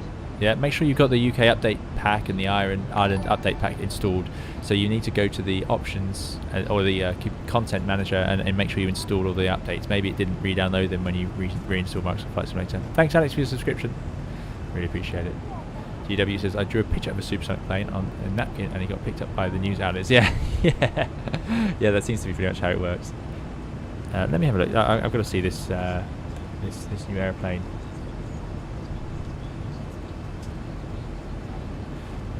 Where is it? Can't find it. No, but that's the wrong news website to go to.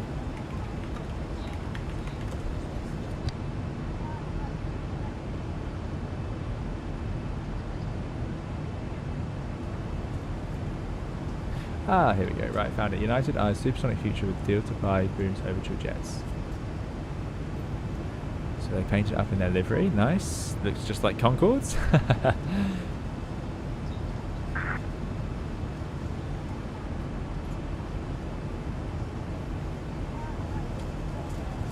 Expected by 2029. Okay. Well, that's plausible, and the fact that it looks like Concorde is definitely a sign that maybe there's a chance of it happening, because it does. We know an airplane like that has flown. Yeah, I hadn't heard of any of this stuff before, I must admit.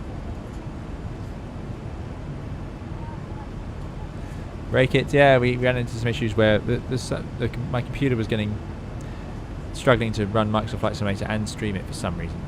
Not sure why. Kai says 44,000 subs, looking forward to that long haul.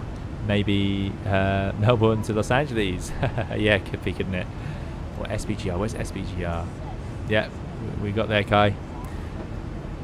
Thank you all for your support getting there, definitely. Can't believe it. 44,000. I remember we spent a long time getting to that first 1,000. Average is half the UK have had their second shots, according to some headline I read today.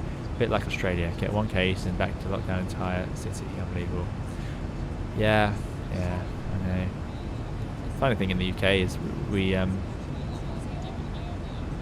well, if you can compare case rates in the UK to the countries that you're not allowed to travel to from the UK, it makes an interesting picture. Portugal's been moved off the green list, despite having far less cases per day and a far slower rate of increase of cases than in the UK. So it's a bit of a funny one. Sao Paulo, there we go, that'd be good. Rice says, I wonder how they'll get the sonic boom issue. Yeah, so I wonder, because Concorde obviously everyone I'm sure here knows that Concorde was massively limited on its routes because of the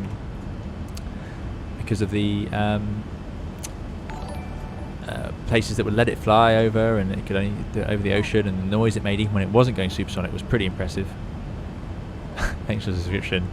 And then I won't read it out, just so my own Streamlabs doesn't ban me. Only oceanic flights. Yeah, that would make sense. Yeah, I don't know if it will see commercial aviation get used to sonic booms, because whenever you hear fighter jets take off and intercept an airplane and they go Mach 2, you nearly always hear about it on the news. It's all over Twitter because everybody doesn't know what it is. But it's very loud, and I don't think you'd want regular sonic booms going overhead just because there was a daily flight going over. So they'll have to keep it oceanic. And let's face it, oceans are often the largest expanses for them to cross.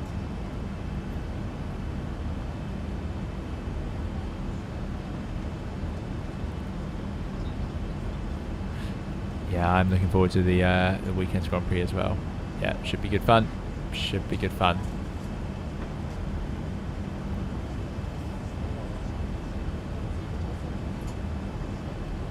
Should be very good fun, in fact. I do like. It's just we're back in the city circuit, aren't we, this time, which is always nice. Oh, fuel warning. So no, we know what that is. That's going to be those centre tanks. Yeah, we don't need those anymore. They can turn off, and we'll start using up our tank fuel. So what else do we need to plan for the approach? Oh, let's actually choose an approach and look at the weather. Thank you very much for the charts, Adelaide. And now we'll go to the easiest one to remember. Yay! Which I do like. There we go. Air Rock, elevation 1625, very high up. It's got 2 runways without ILS. Oh no. No, we did an opposition in the CRJ and we managed it.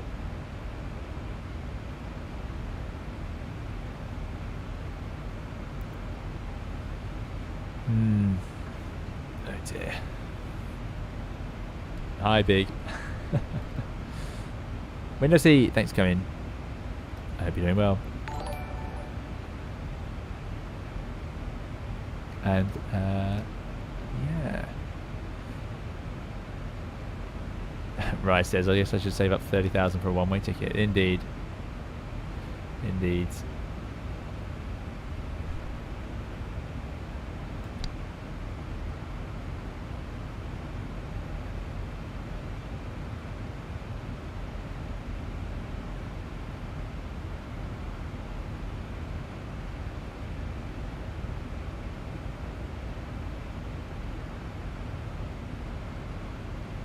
Sorry about that, guys. Right, let's have a look.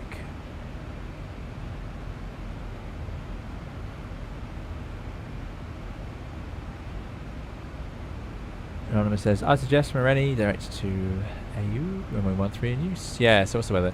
18, so runway 13. There's not going to be much of an arrival, but we're going to have to do an opposition. We'll be fine. Yeah, I agree. I think the A320 is easier. Yeah, definitely.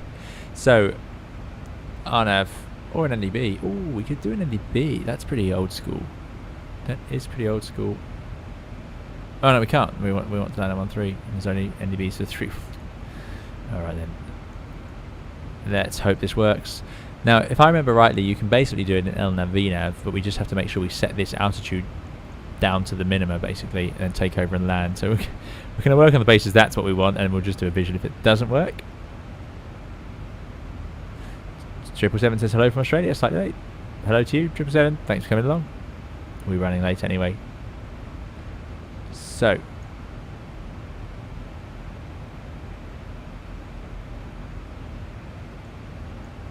let's see, 2,000 feet minima, which makes sense. We'll use LNAV and VNAV so we can use that minima. It's normal 3-degree approach. Starts 4.3 miles to AUF. Okay, let's go. Plan. We better start now. EFIS mode now, frequency disagree. Interesting. Very interesting. Oh, it's because I'm on approach, that's why. Plan, there we go. Thanks for subscription. Mystify. Windows seat says, I didn't paint the winglets like that. What happened? Have I missed something? I thought you were CRJing. Yeah, sorry, Windows seat. We couldn't get it to work. Couldn't get the stream to work. Something to do with the way Microsoft Flight Simulator and my streaming software were interacting today just wouldn't work. I reset all the settings. I tried everything. And in the last 5 minutes before the second attempt to start the stream, I just gave up and had to swap over. So, yeah, I can only apologise for that. But we will try again. I want to get the livery on the channel, no doubt. Right. Let's zoom right in on here. And let's put this arrival. RMP Zulu 13 via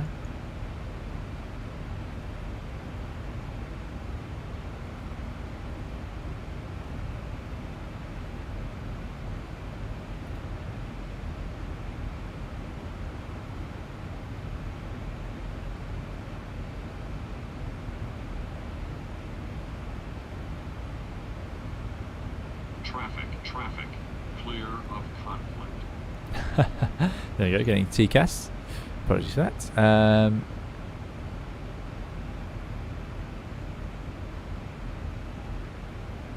Right. Right, where were we? Good. That's not helping. Lots of subscriptions. Thank you all for your subscriptions. Really appreciate it. Thanks again, Pole9, for that donation. Really kind. Yeah, Patrick, thank you. So, we need that via. So there's a few. Oh, I see. AUD, AUE, AUG. Excellent. Love it. Let's go with AUD. So we're going to come in from the southeast, I imagine. Now, I'm curious, I can't see it on here, but let's execute that. Then we can go to the legs. I don't want to go to the AYE. That's basically the overhead, so I'll delete that. Delete the discontinuity. Ireni Ayud.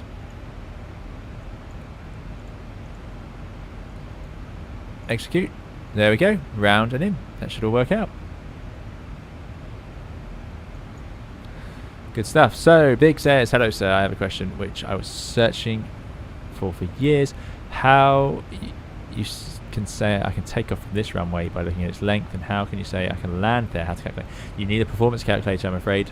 Yep, so airlines will have it. There'll be paperwork on board, so everyone will have a different method. But yeah, you'll put in the wind, temperature, QNH, the condition of the runway, is there ice on it, and then it will have a database knowing exactly how long the runway is. So I'm afraid to really know, that's how it's done.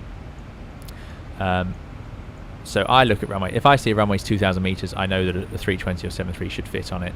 But again, it could be that if the temperature's high enough or the aircraft is heavy enough, maybe you can't. Maybe with a tailwind you can't as well. So yeah, I would take a bit of a liberty in Flight Simulator land.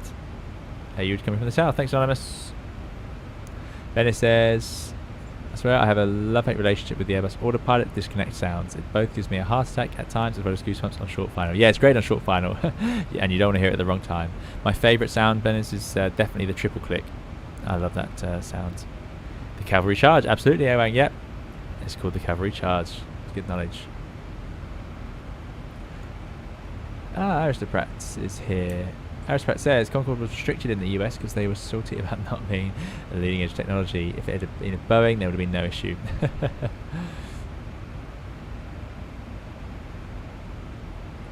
Elliot says, I have a question.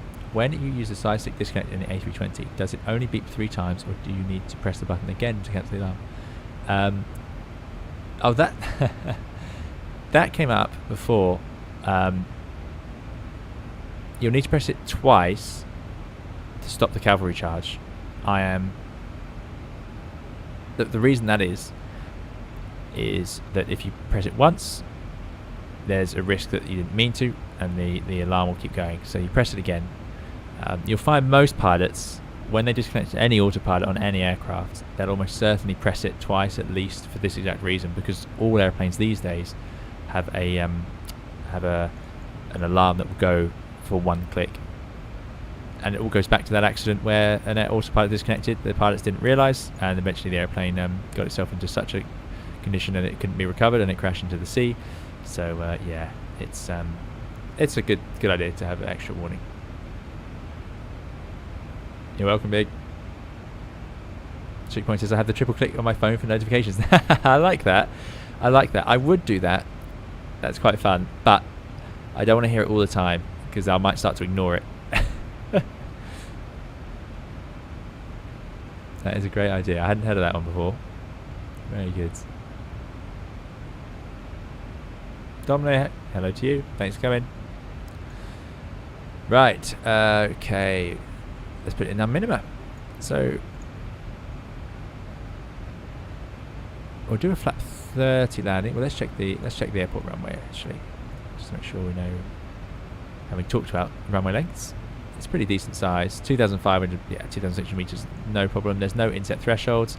We go to the bottom. Landing distance. Oh, it doesn't bother to say. That's interesting. Nobody does. How strange. Oh well. Yeah, well, we know it's a 2,600 meter runway. No problems there. Width 30 meters. It's a narrow runway. Oh, interesting. So this counts as a narrow runway, 30 meters. Anyway, we'll go for auto brakes to 3. I think that seems reasonable. The Boeing auto brakes don't seem that aggressive. And we will put in done landing altitudes. No problems there.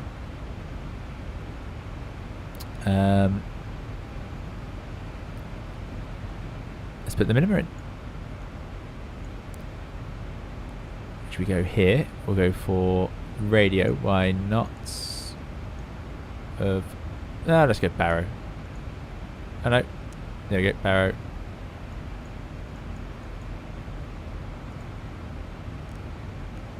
Can't quite see it. There we go. 2,000. Let's wind it on.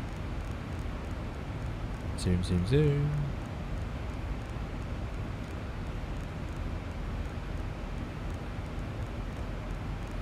Wow, that's going to take a while. Is that really all we can do? Can I hold it down? There we go. Excellent. Very good as always. The Zibo with its setup. So 2,000 barrow, which is 400 feet above the airport. All good.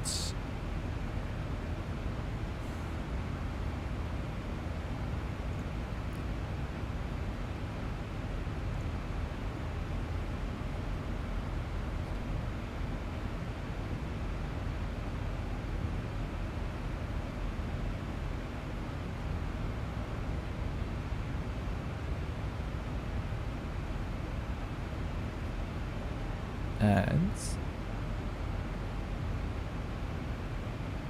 we've got 2.2 kilometers. Sorry about this, guys. Just working a few things out. Right. Okay. Good. So, yeah, 4,700 feet at AUE, and then we'll descend shortly after that. Now, I'm hoping the airplane has that in its mind. We're going to use LNAV, VNAV, and the trick will be: do we need to press approach? Does anyone know? Flying inometers and approaching 7.3. Again, my excuse is I wasn't expecting to be doing this. Is the checklist going to help us? I hope it does. Checklist and procedures. We've done those. There's no automatic field length calculator in the EFP if you fancy it. Ah, yes, because the takeoff one doesn't work, but the landing one does, I've been told. So let's have a go at that. Landing performance. We're going yay. We're going to runway 13. Dry. Wind is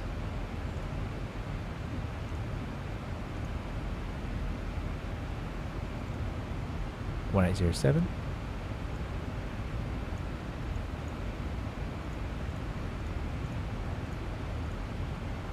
Okay, 15. It's actually 11, a little bit colder, which is good for performance, so that'll help us. And the QNH 1024, so high pressure, so also good for performance. So that's all good. We're going flaps 30. AC auto, anti-ice off. Brakes 3. No credit. Landing weight. Let's see if we can work this one out. It'll be 63.9, or is that our weight right now? That must be our weight right now. Let's check. What we can do is we can check the perf. 0 fuel at 56.6.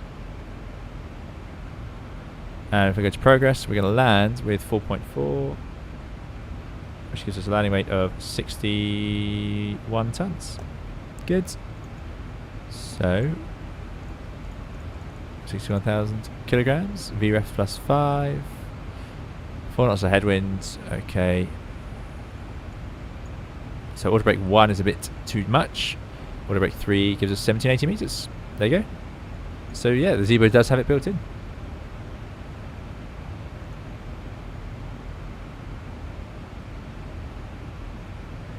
Fusion says, can pilots be replaced by artificial intelligence in maybe 2050?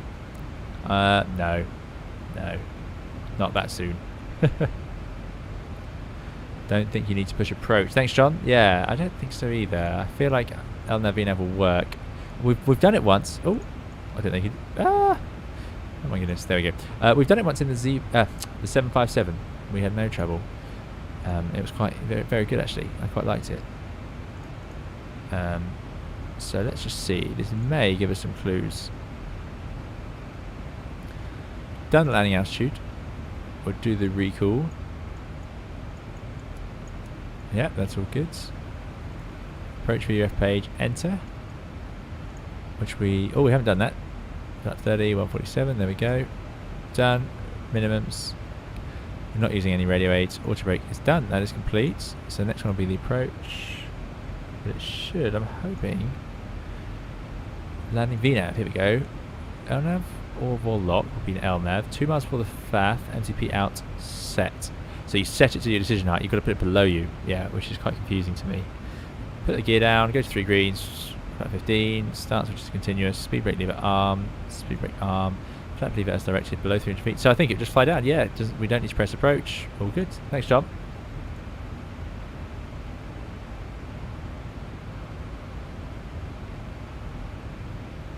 Anonymous says, update the landing weight also to the FMC. Ah, very good. Let's do that. Oh, I see, and then we'll have the correct weights, won't we? Airbus calculates that for you and puts the correct speeds in for you. Just saying. Just saying. That's all of that for you. Very nice. Enjoy your curry, Dougal. Very jealous. Very jealous. I thought I'd be having dinner by now.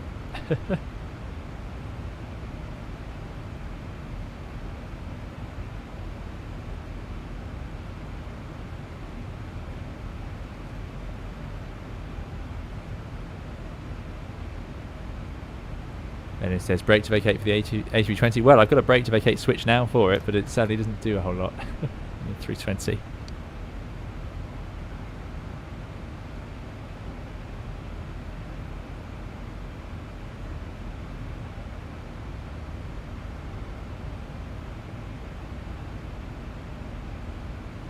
Paul, hello to you. Hope you're doing well. Thanks for coming.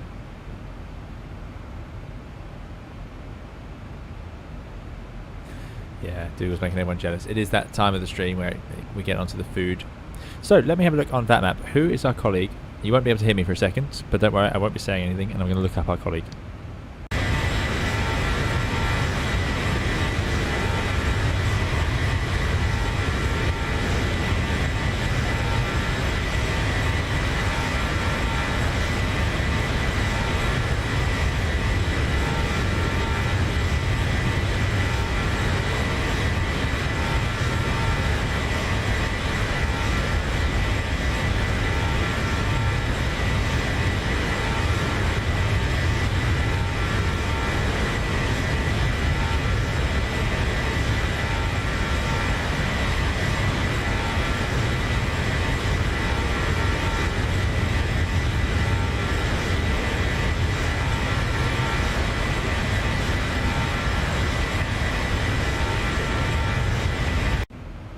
Okay, so that's our colleague just behind is in a 320 NEO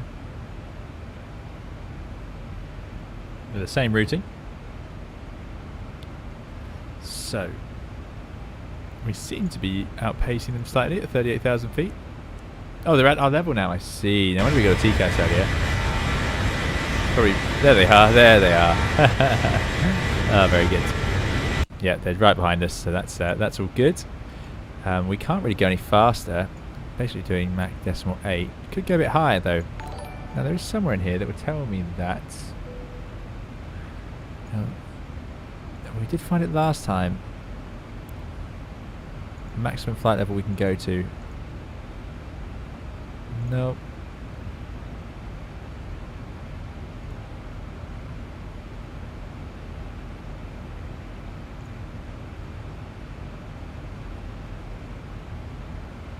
No, where has it gone? Not M1 limits. Is it on a nit ref? Perf. Trip cruise altitude. So go on then. Who can tell me? We did find it last time. Who can tell me where I can find out the maximum altitude, or do I just need to calculate it? This isn't a huge margin, but I feel like I could go up to 38. We could probably try 40. I'd quite like to go to 40,000 feet, just for my own amusement. Rai says Douglas having dinner while I just finished breakfast. Yeah, that does happen here. As he says, what do pilots do during multiple hours of cruise time? Well, obviously somebody or both, but usually at least one, but usually both, will be monitoring the actual airplane. So that is what's going on the screens, the flight level, the speed, the turbulence. Then the other pilot will be looking at the fuel, doing fuel checks, checking landing performance, getting weathers, that sort of thing. So those are the two big things. So just monitoring the systems really. But there is time to chat, yeah, talk about things, eat. Eat's quite a big one. I know long haul pilots have to slow down their eating to try and make it last a bit longer to fill the time. Guido says, hi, have a nice flight. Greet to Amsterdam. Thanks Guido, thanks for coming along. I hope you're doing well.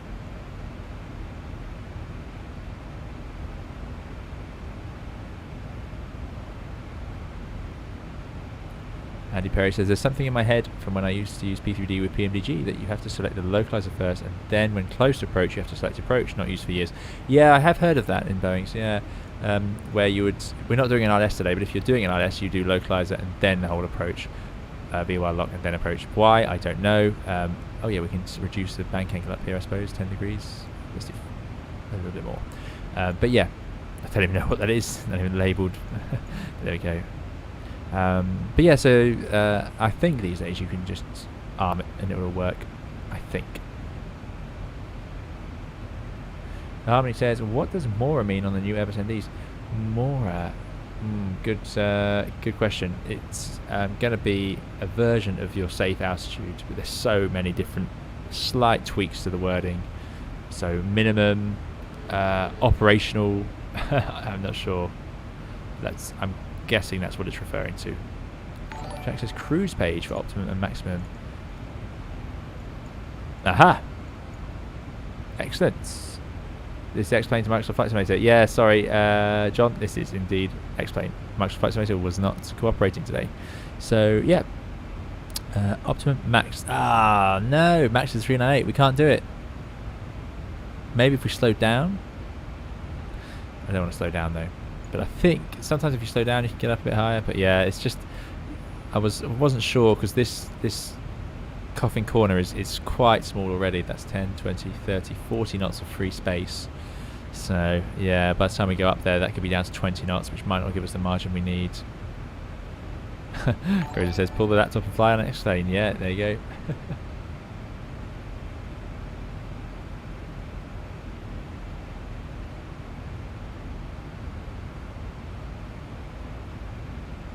Thank you very much for your subscriptions. I hope you're doing well. John says, you select the OR lock when localizer alive. You're not supposed to select approach until the glide slope is within 1 dot. Goodness me. All the different limitations. Canarsie to JFK, yeah, that would be good fun, wouldn't it? Let's have a look at that one.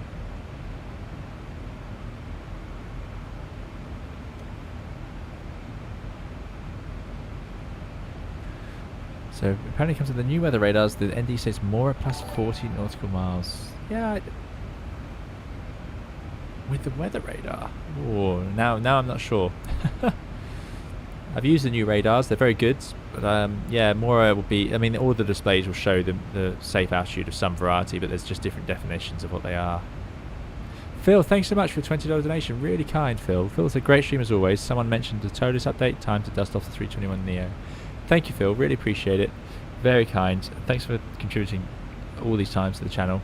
And yeah, it definitely is time to dust off the 321 NEO. We did the Toliss recently, but it was a 321 Classic, wasn't it? IAE. So yeah, we'll have to jump into the NEO for sure. Yeah, I've seen a lot of talk about the update. So it's got some new features. I think Thomas Mortimer mentioned it. So it's got the FLS and all this sort of things. But these are pretty fancy features that you know, it might be pushing what I've seen, what I've used. Thomas says, yeah, just tried it out. It's brilliant. Tried both FLS and SLS approach. Very good. Well, I'm excited to give it a go. Yeah, that's not something I've seen, I must admit. Very fancy, very high end. Airlines, remember, will make sure that they have the right equipment for what they do. What they won't do is pay for equipment that they don't know if they're going to use. So when it comes to things like that, there has to be a business case. So sometimes, you know, private aircraft have often the best avionics out there. And I know that you can get in even general aviation. You can have your Cessna fitted out with a Garmin that will fly a whole approach, even when there's no ILS. It will just code the whole thing, because of course they can do it. I mean, it's dead easy. I say dead easy. It's certainly possible these days. But what it needs to be able to do is work when other things fail, and that's where it gets more tricky. And that's why airliners have a huge expense to have these things added to them. John says, I was about to say a 737 for FS 2020 to be flying myself right now. Yeah, yes. Yeah. I apologise. At least I've got... Yeah, it's just a thumbnail messing it up now. Yeah. Simon C says, are you planning on getting the DC-6? I myself have to say I never really cared about it. After watching their YouTube tutorial series, I'm so hyped for it and can't wait. I haven't seen their tutorial series, but yes, I will be getting the DC-6. Very excited to see that. Most certainly. Rice says, can't wait for the PMDG 777. Yeah, that too. I've never had a proper 777. I've never tried one, and I really want to. I've kept thinking of getting the VMAX one, or the Flight Factor one for X-Plane, and I kept getting talked out of it from the community who warned me not to, especially compared to not quite as finished a product as maybe the 757 that I do enjoy. So I think when that comes to Microsoft Flight Simulator, that could be excellent. We'll have to use it on some short hops. 777's being used a lot on sort of shorter routes as well at the moment. You'll see around the UK. No worries, Simon. I hope you had a good nap. Yeah, I agree. A heavy jet in FS 2020 is required, most certainly.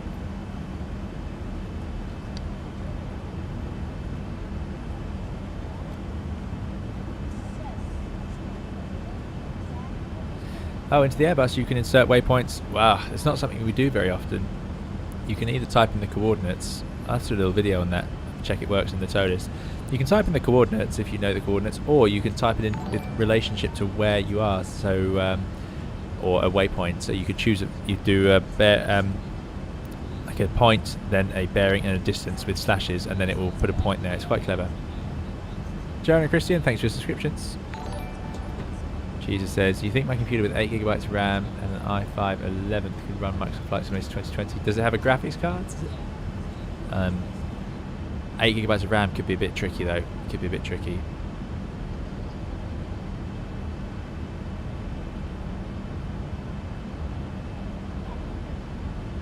There's no ETA on the A380, Betsy. No ETA on the fly-by-wire A380.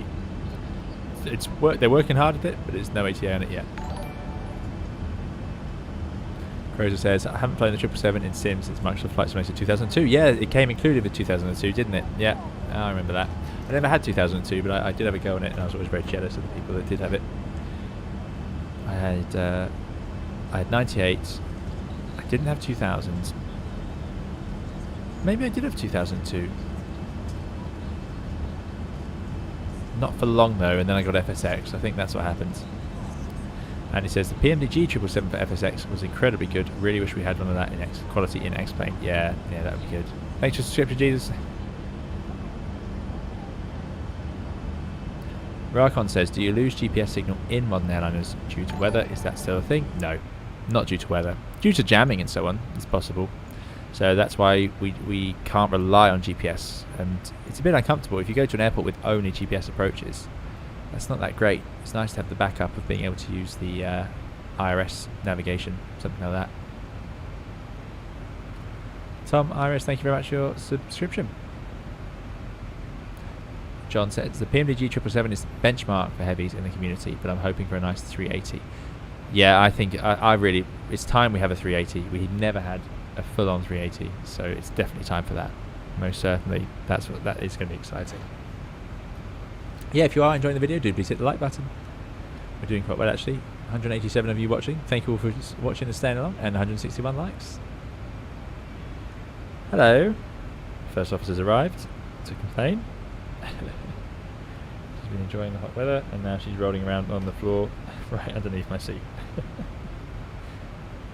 You're right. In need of attention. You gonna say hello? She never says hello like that because I hold her up to the microphone. But the problem is because I'm holding her at the microphone, she's got all the attention she needs. So she never ever says anything. I don't know why I keep trying.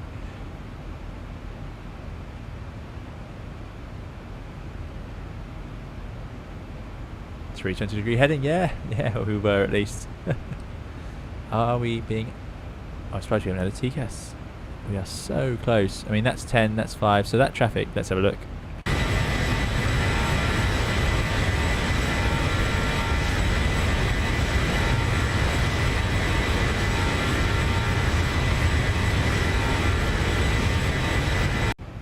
I mean, are we really going to be overtaken by a 320? I think if I press speed intervention, let's go to decimal 81, and I'm going to climb, see if we can do it, level change. I'm going to go up to 390. We'll be a bit faster with a bit more TAS, see if we can outpace our colleagues. Geordie, good to see you. Thanks for coming along, Geordie Rabada. I hope you're doing very well. There's the kitty cat indeed. Yeah, the FO has arrived. She's on my lap now, so she's all ready for the approach. Again, I must explain to viewers that is my cat.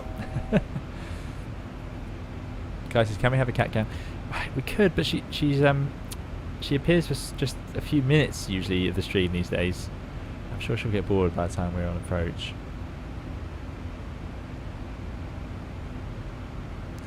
Martin Torres says, you're helping to make my workday more tolerable here in the States. Excellent, Martin. I'm glad to hear it. Glad to hear it. It's always nice that people enjoy these streams. Because I absolutely love it. Getting to chat with you guys and just relax and do a bit of flying, talk aeroplanes. It's just great. Phil, again, thank you so much, Phil, for your donation earlier.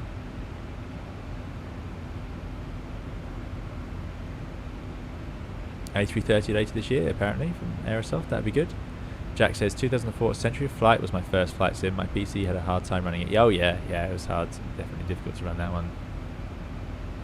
Concorde in development for Microsoft Flight Simulator as well. That will be a wait, I imagine.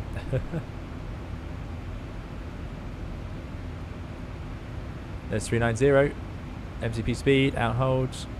Look at that. TAS 466 knots. Put some space between us now, I think. On a Boeing, you use your feet to push the throttles against the bulkhead. Like all co-pilots, says Ragon, yeah. Simon C says, really great to see that third-party developments are really getting somewhere, and Microsoft Flight Simulator is slowly starting to lose its only major flaw, which every sim has at the beginning. Yeah, I think that's fair. Just need a little bit of stability. I just need the updates to be a little less aggressive, perhaps.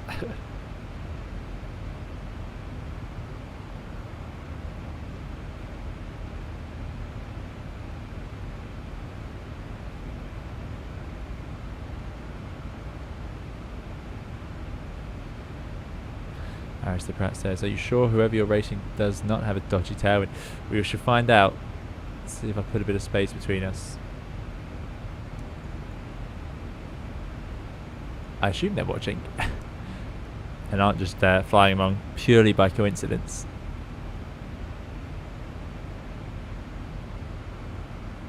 John says, the stream is nice and you have a narrating voice that's nice to listen to, especially explaining all the systems. Thank you, John. Really appreciate it. I'm glad you enjoy it.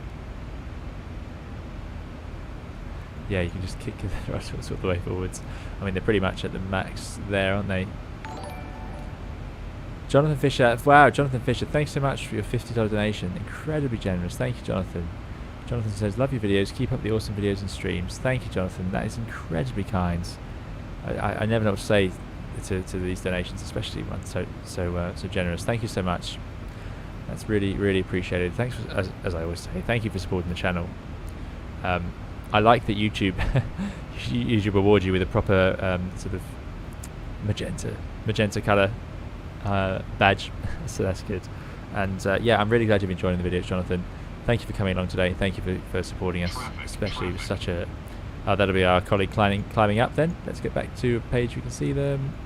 There's traffic. Yeah, 500 feet. They're trying. Maybe we can go to 400s. Let's do it. Yeah, thank you, Jonathan. Really kind. It really does help out the channel, and it just allows us to pick up things like the add-on and so on pack, and yeah, really appreciate it. I hope you're doing very well over in America, actually. But thank you so much.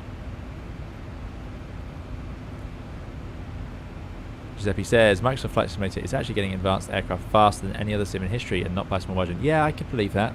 Yeah, it's doing very well, isn't it? Now, we will lose the Airbus now because they won't be able to follow us up to 40,000. A PMDG aircraft 9 months after release is a luxury, says Giuseppe. Yeah, it is. We are doing well. Steven says, I'm off to the... There we go, clear of conflict. Excellent. Although it should say that only when we've actually had an RA. Interesting. John says, this is my main issue with FS 2020. One day it's running fine for me and I'm loving it. The next day, the Zibo stick their all in and everything goes south. Yeah. Okay, the first officer's got bored and has left, sadly. Yeah, I've had the same issue, John. Yeah, most certainly. I think now we are going to win this race.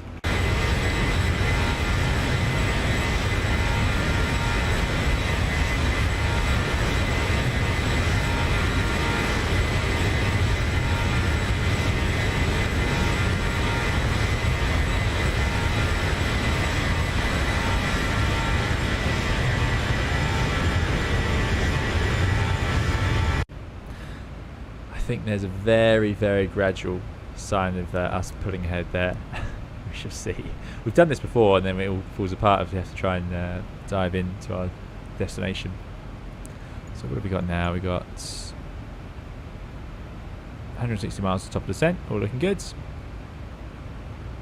Not too bad.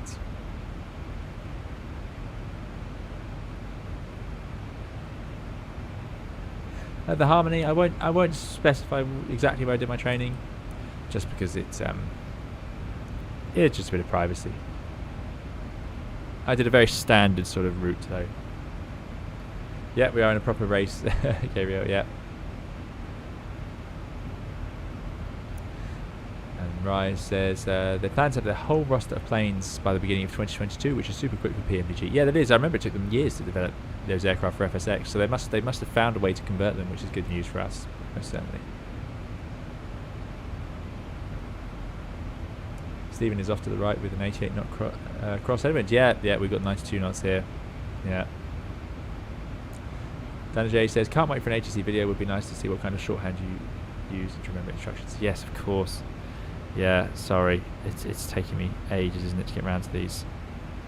What happens is, you know, some videos are bigger than others, of course, and an ATC one is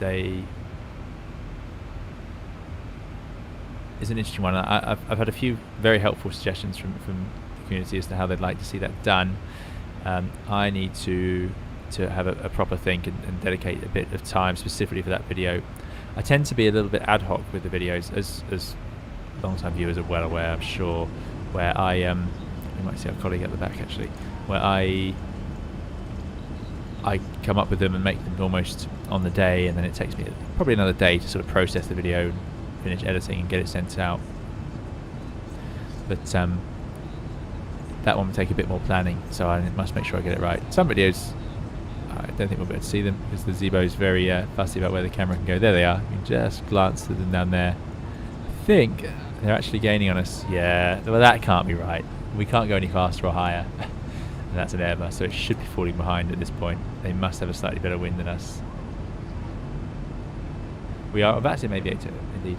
Yeah, so apologies. The ATC video, Dana J, I must do soon. MMO, I think, is 8-1, Russell. We'll check in a second. Odie Johnson says, I'd rather wait some more than get Captain Sims. Yeah, it's funny. Captain Sim, I had the Captain Sim 757 for FSX. I really liked it a lot. I've always had 757's always been my biggest target to get to fly. But I understand, of course, that 777 is not what people had hoped for, which is a shame.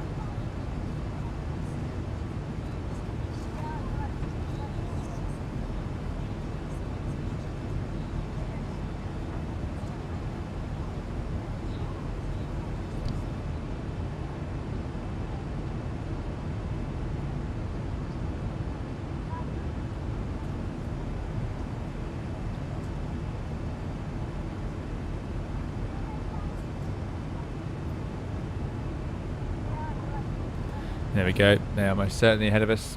I'm well, it should be QFA 278. Oh dear. Thank you. Good spot. Yeah,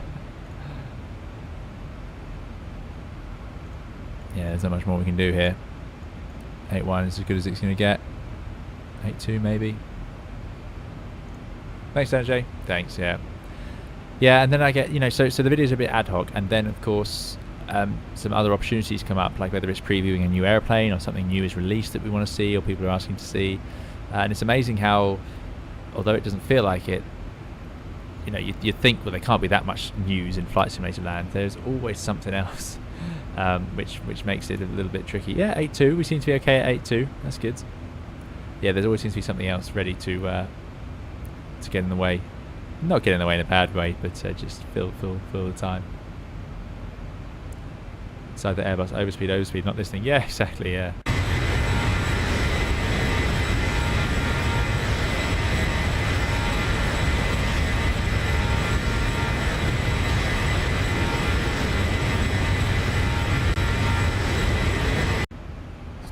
Yeah, I do not have a plan to get any faster than this. 320s lighting up the burners. Yeah.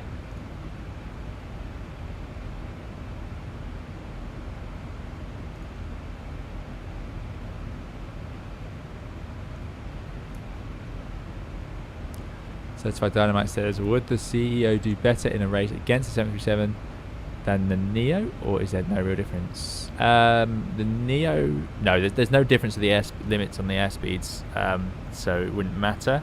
However, if it was actually a thrust issue, so well, I can't really picture it, but in terms of acceleration and so on, I find the NEOs are a bit better. I think they've got a little bit more thrust, but whether that's 100% true, I don't know. So, but I'm pretty confident the NEOs provide more thrust at certainly at the lower altitudes. You really feel it on takeoff. You definitely feel it. So I think they're a little bit more powerful when they want to be. John says, personally, I'd really hope for someone making a nice MD-11 if there'd be any interest for FS 2020. Yeah, so X-Plane will get one. Maybe we'll see it come to FS 2020. I suspect, of course, that X-Plane aircraft don't convert well, is my guess. However, Just Flight seem to be able to convert their airplanes around all the sims. They constantly move their arrows and so on around, but I appreciate those might have simpler behind-the-scenes systems at times to have to deal with compared to aircraft like the Zibo.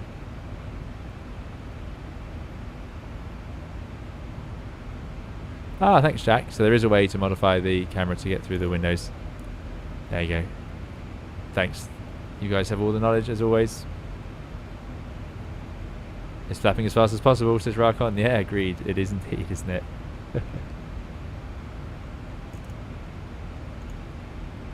Nice weather. It's been very clear. It's funny, as a passenger, you'd have no idea how hard we're pushing the airplane.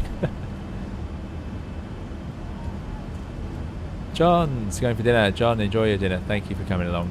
And yeah, we'll see you. We'll see you tomorrow. Thanks for watching along, and thanks for supporting us with the all the delay at the start. Thanks for your subscription, Chris.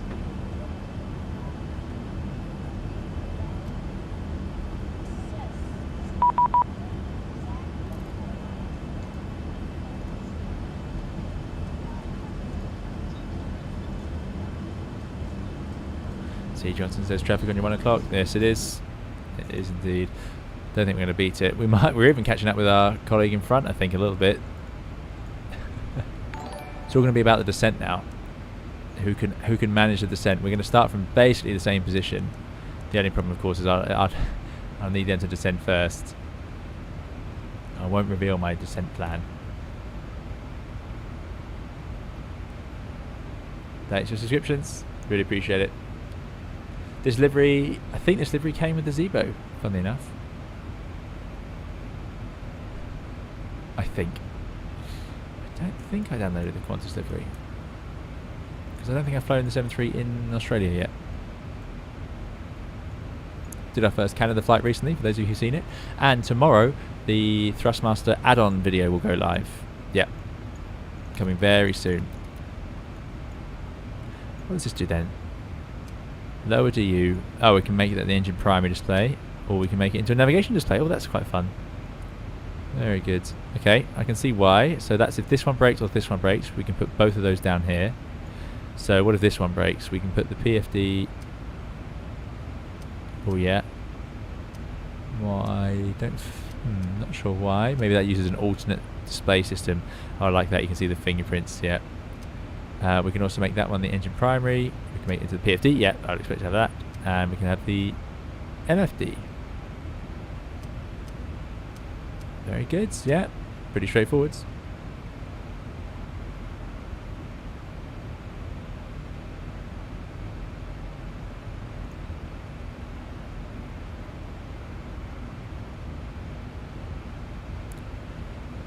Plane is Aaron, 250 knots. It's actually limited to a Mach number, so it's decimal 82. This is just an indicated airspeed. So the air is very thin up here. If we go too fast, we'll start to get shock waves because of our Mach number. We're at decimal 82, so 82% of the speed of sound.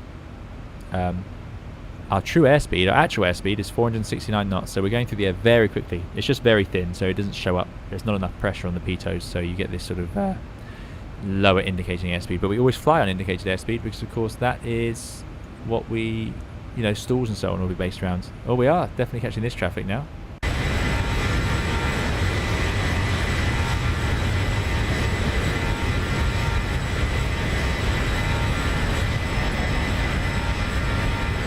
Yeah, C-Chance, I agree. We found plenty of traffic.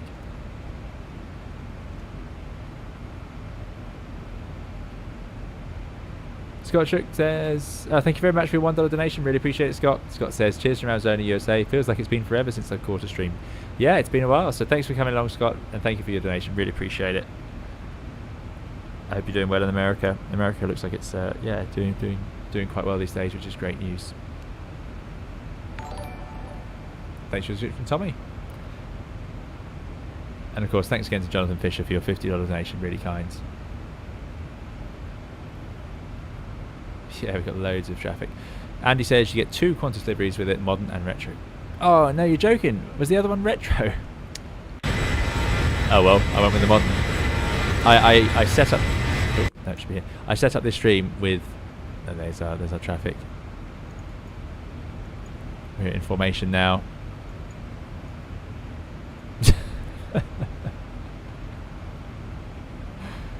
Oh, dear.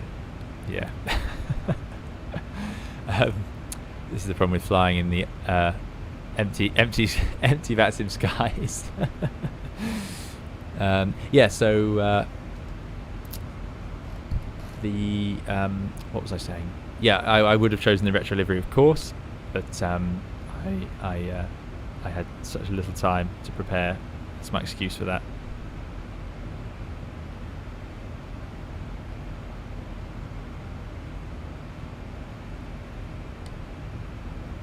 Yeah, we are through 44,000. 44,018 subscribers I'm showing us at the moment.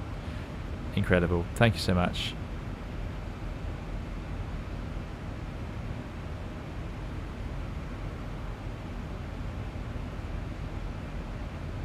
Yeah, thanks, Leo. And I think Dougal caught it earlier as well. I know sometimes it shows up differently for you guys and me, so yeah, that's good.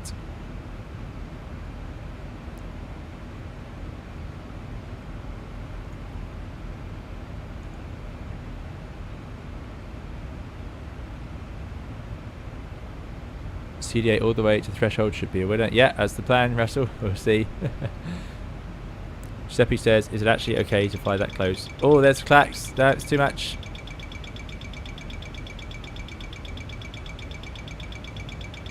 That would be a definite report.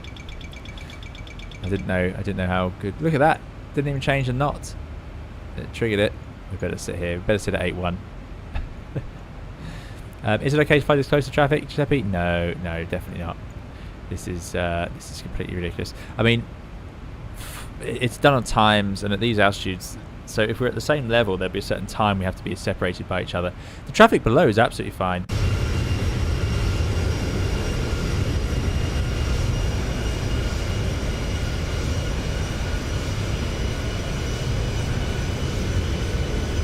Yeah, having traffic there, 1,000 feet separation, totally fine. This traffic is unrealistic. You wouldn't have an airplane this close to you at your level. It's about 3 miles away. Yeah, it's too close, too close. And he says, the other livery is the one with the gold stripe. It's lovely. We're surprised you went modern. So, yeah, that's the problem, Andy. Yeah, I think, you know, we delayed the stream by half an hour. And then I was clicking through, I was loading up X-Plane. I was loading into the airport. I chose a Zibo and I was like, please tell me I have an Australian livery. And I saw Qantas and I was just so, oh, here we go. So that's not actually giving us the RA it should be. It should give us a TCAS RA at this point where we'd get a climb or descend when it's red like that. Then this is an amber, which is a TA, so not an RA. It was a resolution advisory. This is a traffic alert. Yeah, funny. So the TCAS doesn't seem to be working. Not sure why. It should say climb or descend or whatever else it needs to. But there we go. That sets off the TCAS as you would expect. Not sure what they're flying. Does look like a 380, which is unusual to see in oh, and they're slewing around as well. But yeah, so hopefully we'll outpace our colleague. Level change and speed brake should close the gap. We're slacking, not slacking, says Andy. Yeah, absolutely.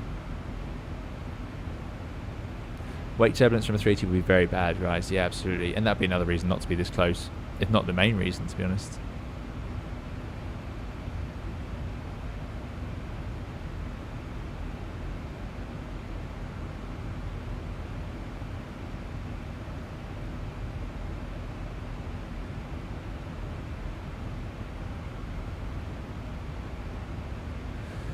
Right. Well, we'll ignore that 380.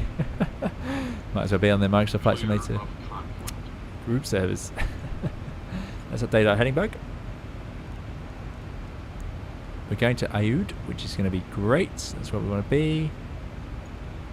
Oh yeah, this switch. I had trouble with this. There it is. We've used 4.2 tons of fuel.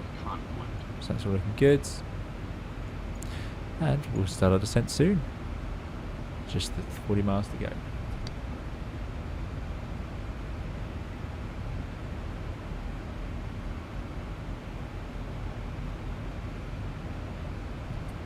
Jetpack Away says, you've had people asking for a Sydney flight, so maybe next time you're in Australia you can use a retro livery. Yeah, we could do indeed. We could do. Google user, my computer specs are i7 10700K, RTX 3080, 32 gigabytes of RAM. And I can no longer be proud of my RTX 3080 because, of course, it's now the 3080 Ti. Because says you should be in your F14 now. Yeah, that would be good. Although we'd have run out of fuel. I mean, I've managed to drain the F14 and its extra tanks in about, I feel like I can drain it in 15 minutes in DCS. It's incredible how fast they get through their fuel.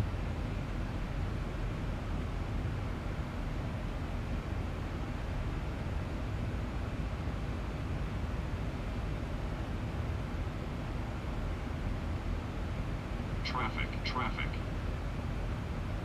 Rice says, I read a story recently where Bombardier Challenger jet flew through a 380 wake turbulence and it almost caused a jet to crash.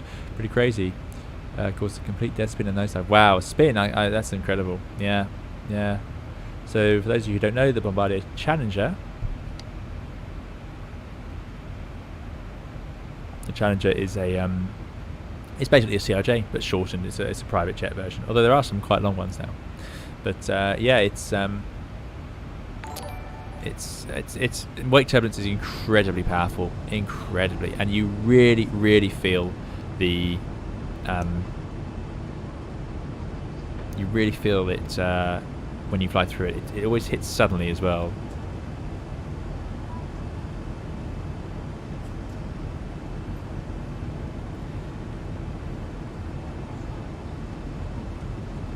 It's yeah, you really feel the you'll be sitting in smooth air usually. That's what gives it away. But even if not, it's I've hit wake turbulence several times actually. So, you know, air traffic have procedures to avoid it. We do things to be careful of it. But there's just no way to always get it right. Wake turbulence moves as well, so the wind will be adjusting and it will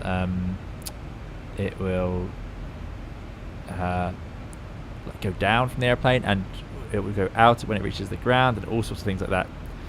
I've actually hit it once after takeoff and we started our turn and then the autopilot stayed in. It wasn't in the Airbus either, it was in a different airliner, but it just caused the airplane to keep banking. Yeah, quite surprising. It just catches you out, and that was what our wake turbulence did, but other wake turbulence is different. It would just really like that. Sometimes it's really rough. Jet had to be written off. Wow, goodness me, that is amazing. Giuseppe's going to keep the 3070, not going to bother. Yeah, well, 3070 is excellent card as well. I'm sure for Flight Simulator, the difference between a 3070 and a 3080 is pretty much zero. Colin, thanks for your subscription.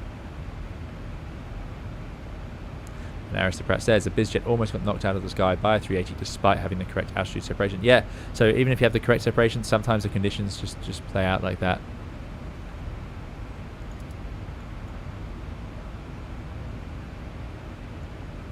Ah, the traffic is our colleagues leaving us.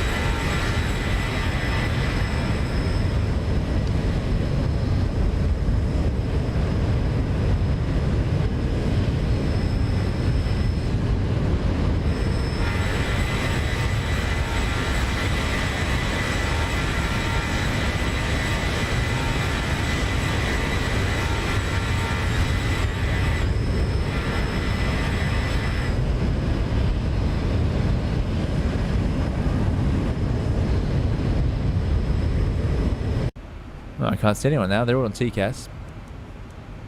We'll see what happens.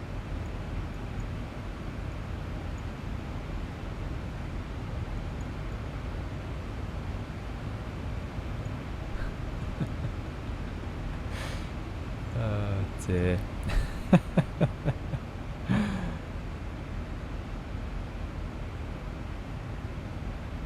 Yeah, I was trying to find the traffic aviator.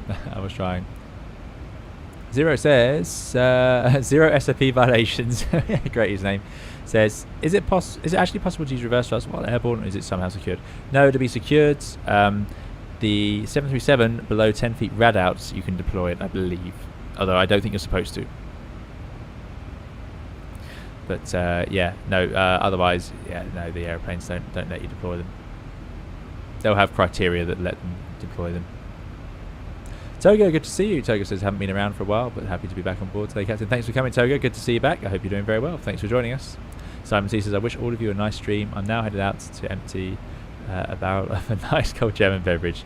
You have a good evening, Simon. Enjoy that. Very jealous. It sounds great.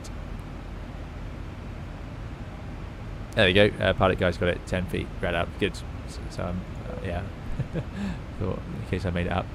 Dougal says, I've been in a C-130 that got caught in wake turbulence from 2 C-17s ahead of us. Wow, that must be pretty bad. Yeah, C-17's big monster airplanes, so that would be quite something. Goodness me. So yeah, you really just feel it, don't you? The Challenger flipped over and plunged 10,000 feet after being caught in the wake. Yeah, that's incredible. That is incredible. That is a superhuman Cessna.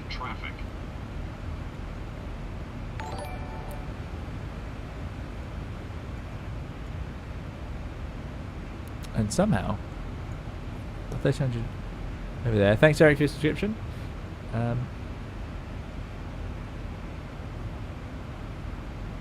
me have a look just to see what happened to our colleague. I might have to disconnect from VATSIM. Just, I think we've lost the race. The winds must be different. Yeah, we're at the back of the queue now by quite a margin, actually. So that's the end of the race. So what we'll have to do is we'll. Well, let's see. I don't want to get this traffic alert going all the time. It's a little bit tedious. So I'm just going to have to disconnect from VATSIM. If I can find it, there we go. Like wind shear, very unpredictable. Yeah, that's it. Yeah, and I believe we are up to our descent points. I think we've gone past it, in fact. So. Reset MCP out, there's the warning. Let's go. I can't believe it was 40, that confused me. I thought 4,000 feet. Let's go VNAV, which will take over the speed for us. And being a Boeing, it will start down. Unbelievably, I still think that's very strange, but yeah. Makes my life easy in this context. Let's go for 6,000 feet. Let's just check we got the right level. QNH 1024. Set 1024.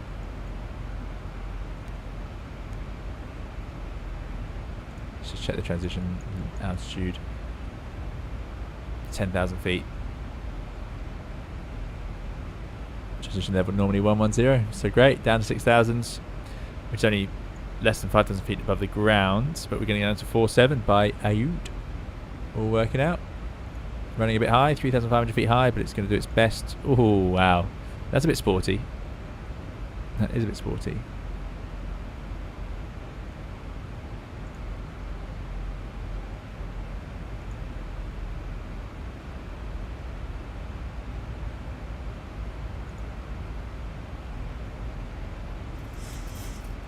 Yeah, no ATC anyway. Thanks, Gabriel. Yeah. There we go. That seems to have settled. 4,000 feet high. Oh, that's nothing. That's nothing. We'll be fine. Level change, VNAV will dive and you'll overspeed. Yeah, it did. It really did, didn't it? Bit like using managed descent in the Airbus if you're high. Same issue. See, they're very similar. Very similar.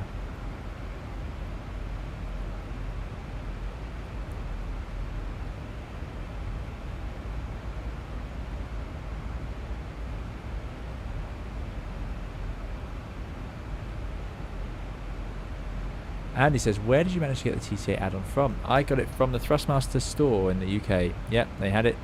And it was available, and it was well, they charged slightly over their own RRP, and I don't know if it's their own RRP, but it was slightly more expensive than if I got it from a third-party store, but only by a few pounds. That was okay. The shipping was very expensive, and I couldn't quite work out why, but it did arrive quicker than their quote, which was, they quoted a few weeks, so I was a little bit surprised that it showed up a couple of days later, so that was good, but it was quite expensive shipping.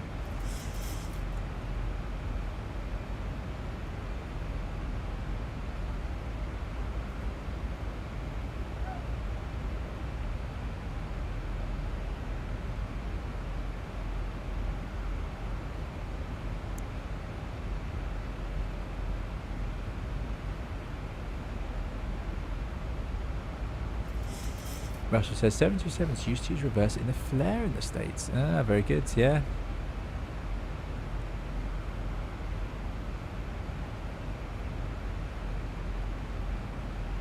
Thanks, Randolph. Thanks for coming along. See you next time. Grozar went to get food. Way past 100%. Yeah, very easy to do. Very easy to do. So, this is all working out, I think. Let's have a look at our distance to go. So, we've got a vertical deviation. We're only 800 feet high, so that's all good. Go to progress. We've got distance to go, DTG, and I've got 83 miles to touchdown. Ooh, we are definitely high. I'm a little surprised at that vertical profile then. Remember, we're only 27,000 feet above the ground, so we need 27, 75, about 90 miles-ish. We've got 81, so we're a bit high, but then we'll descend faster and hopefully that will work out.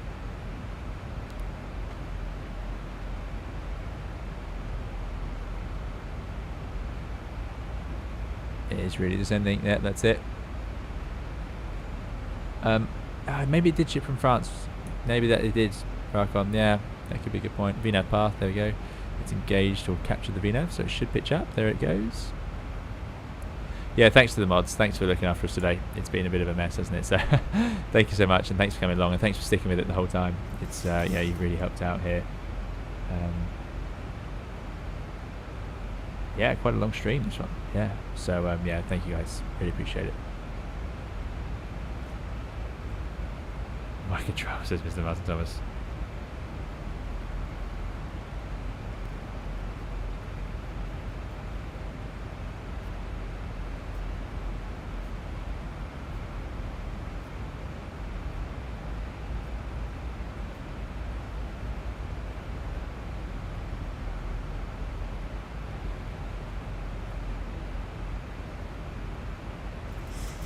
Crozer says, what do you think of the new comic, which is mostly copy and paste of the Airbus cockpit? I haven't seen it. I'll have to have a look. You do see more Airbus-inspired cockpits these days. You've got... Oh, look. I was going to be... Oh, there's me whinging, saying, oh, you know, I wanted much flight to scenery, but look what we've got. Brilliant. Oh, excellent. Excellent. Oh, that's cheered me up a lot. Not that I'm not cheerful doing these streams ever, of course, but you know, I really wanted the scenery, because we have some spectacular scenery in Microsoft Flight Simulator. I wanted to be able to show you guys some of Australia and the red colour, but I feel like we've got the impression, perhaps a slightly more artistic impression, but nonetheless an impression. Hello from Finland, says James. Good to see you, James. Shooting fish in the barrel, says Andy. Yeah, there you go. We're all in control here. I'm sure connection 1025. No, could be. Thank you. Let's check that. No, it seems pretty happy with 1024. Jack says, in terms of rate of descent, is there an ideal maximum you wouldn't exceed? Passenger comfort, pressurization? Yeah, in the Airbus, if you start to hold 6,000 feet per minute for any serious length of time, you'll get problems.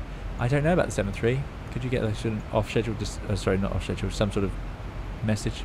The message you get in the Airbus is it's a low differential pressure message. The point being that you've descended so quickly that the airplane isn't holding a relative pressure to the outside, and you don't want that to equalise too early. We actually hold pressure all the way down to basically touchdown.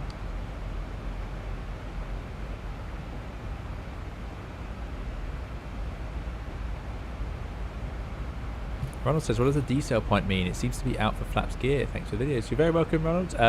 Yeah, this is obviously in the Airbus. I could tell you exactly what what that point was talking about. Sadly, in this I can't. However, I'm guessing it's a similar idea. I'm assuming, because I know that if I go to init-ref, no. If I go to progress, no. Des? Speed? Path? Oh no, where was it?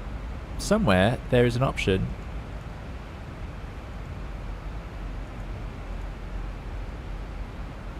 Oh, that's annoying. Where is the option to activate the approach speeds or something like that? I'm sure there was a way to do it where it would then target the next flap speeds, like in the Airbus. In Airbus it would be activating approach phase, and that would happen at the decel point. Is that the same in the 7.3? Can anyone help me with that? What we could do is let's tune up an NDB. There is an NDB on the airfield. It seems a shame not to. Oh, I can't see it very easily. No, there's one arrival. There it is. There's a DME on 1171, so we can put that in.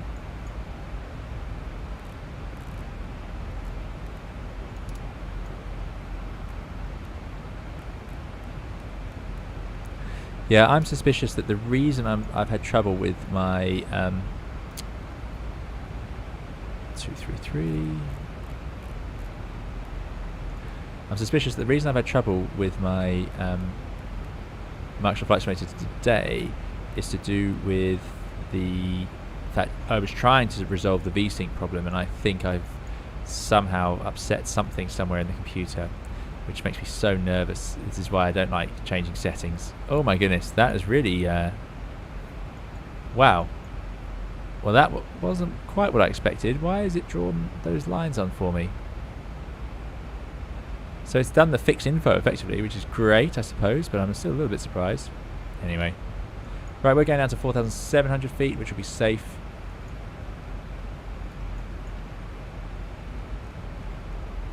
I sort of like that this always just does hundreds. You don't have to flick it between the two. But I suppose in real life, I'm quite happy with it. It's just in a sim, it's nice because I don't have to keep clicking it to scroll.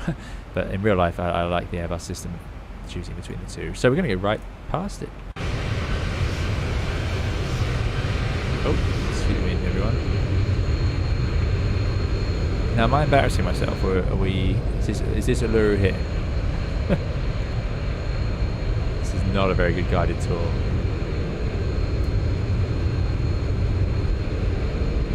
Oh yeah, I've got some information for you. Well, I was going to talk to you about Virgin Australia. Virgin Australia founded 31st August 2000. It was originally Virgin Blue, but it rebranded to Virgin Australia in 2011. And it only had two aircraft on one route initially, and then it suddenly picked up a whole load of work when Ansett failed. Ayers Rock Airport, otherwise known as Conlon Airport, was actually originally, well, there was a settlement closer to the Ayers Rock, but then because it was interrupting the national park and the place of needs preserving, it was moved. They moved all the sort of facilities and tourist area away to give some space to the actual Uluru, and that's where they built the new airport. So that's why it is where it is. So it looks like it's slightly northwest of the rock.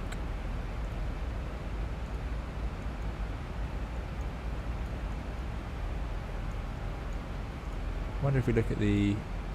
Oh yeah, maybe it's on this chart. Nope. Maybe if we look at an approach on the other end. 3.1 NDB.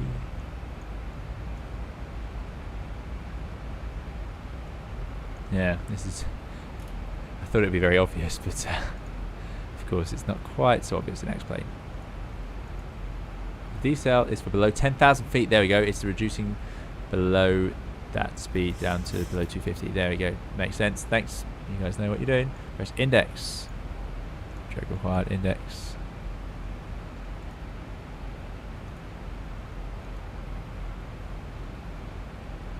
Yeah, doesn't seem to want to. Yeah, not sure. Decel can be for any deceleration, as this one is to slow down to 250 below 10,000. There we go. Put those lights on below 10,000 feet. Let's get the seatbelts on. Get everyone strapped in. And time to go to our checklists. Approach checklist. If flat 15 landing, no, we're not doing that. At about 10,000, fixed landing light on. Passenger signs as needed. At transition level, we're doing altimeter and update RMP. That's all done. Next, we're doing landing. VNAV. Roll mode, we're going to be in LNAV. And then 2 miles before the fix, we're going to set that altitude down below us, down to 2,000 feet from minima. Okay, we can do that. So why is it drawing these lines on? I want to see the NDB. And the VOR. Actually, that's a VOR here. NDB here. Perth. Index. Perth.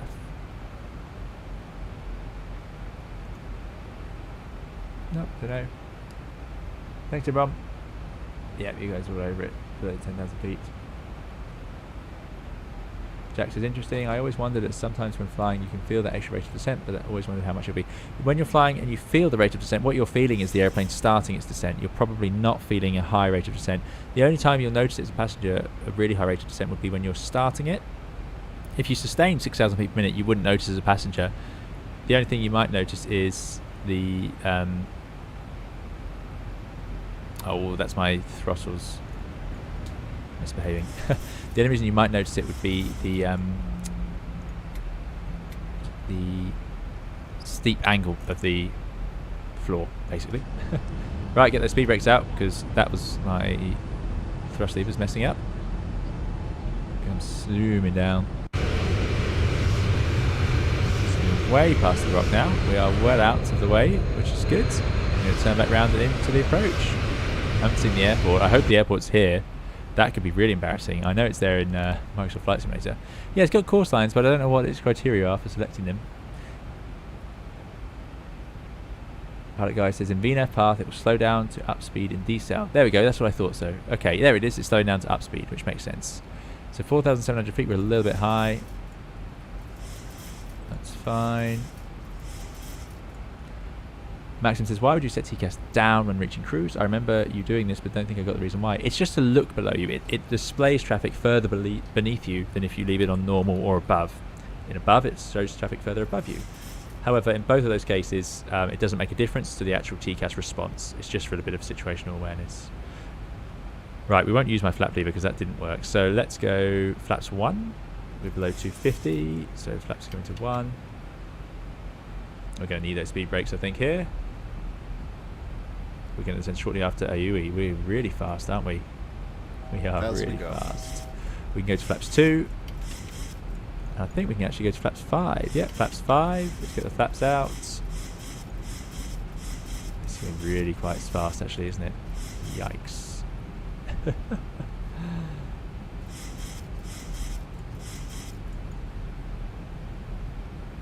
So if we leave it in LNAV VNAV, it should start its descent. 4.3 to AU. We're at 5.2, so we can set that 2,000 feet in the window. We'll put the gear down just to help slow this airplane down. Flaps to 10. Flaps to 15. I think the speed brake can go away. And I want to leave 4,700 feet just before AU. At 4.3 to AU. We're at 4, so it should start down. So it is, and it's got a little diamond, so it looks like it's working out. Okay, VREF is we're going to go for 147. Speed brakes are in. Engines should spool up now. I think that's worked. We're starting down. Okay, let's go. Let's just configure for landing because, yeah, this is not my finest moment.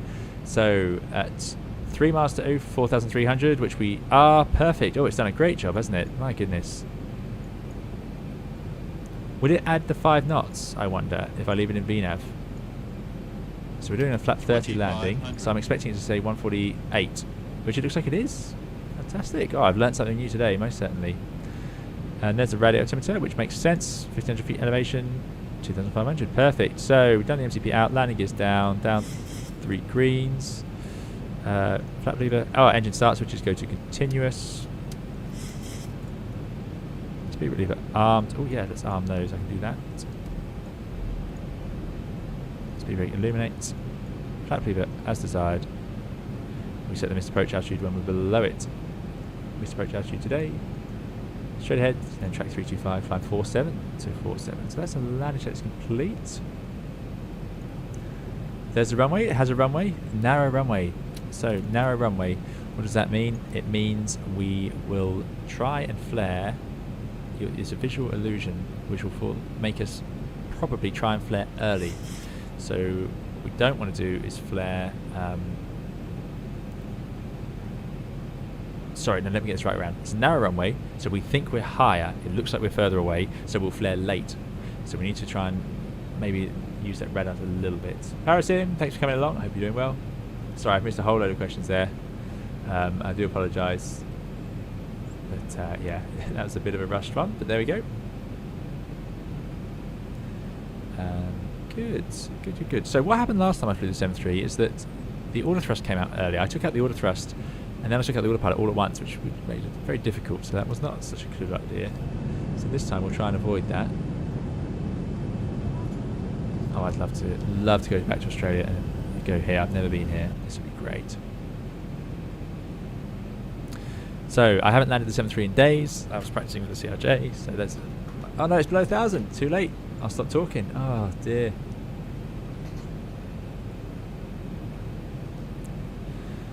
So what I'm going to do, I'm going to try. We've got 59%, so I'm going to set my M1s accordingly. Oh, I've even got the detents in the. I've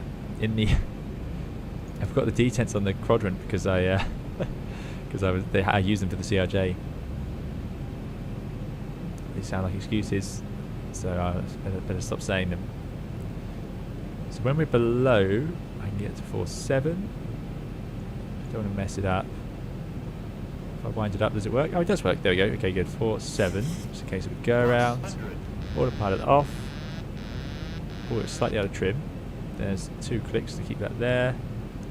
Weird pappies. So we need to make sure we flare at the normal point and not late. See, it does look a bit funny. Yeah, that's getting us high.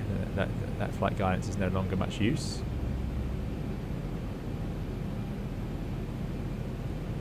Looks much steeper than normal. We are a bit high, of course. 100. 50, 40, 30, 20, 10. Oh, pushing that one. There we go.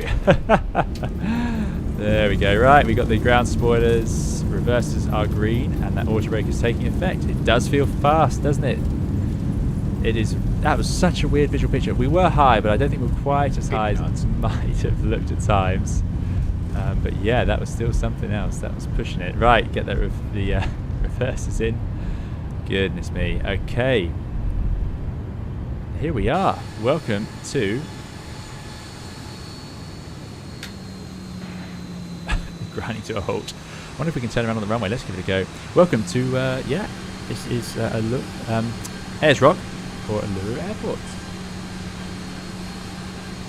So we'll spin it around, get ourselves parked up. Again, apologies for all of the confusion of today's stream, but I hope you guys have enjoyed it. I have enjoyed it. It's great to have you all here to chat, and it's great to be in the Zibo 737 again. It is just a fantastic add-on. 14 feet per minute, was it? Yeah, but again, a little bit of a push. I think the touchdown zone is marked quite short. It felt a little bit short, but again, that narrow runway changed the visual picture. Funny how the vertical guidance was definitely not working. The flight directors weren't working for us at the end there, so I'll have to remember that for the next time we fly the Zibo in a non-precision situation, because that would be certainly a bit of an issue. 14, yeah. Again, that was not an approach. See, that's one of those ones where the landing might have felt nice, but the approach was pretty not what we want. Not what we want.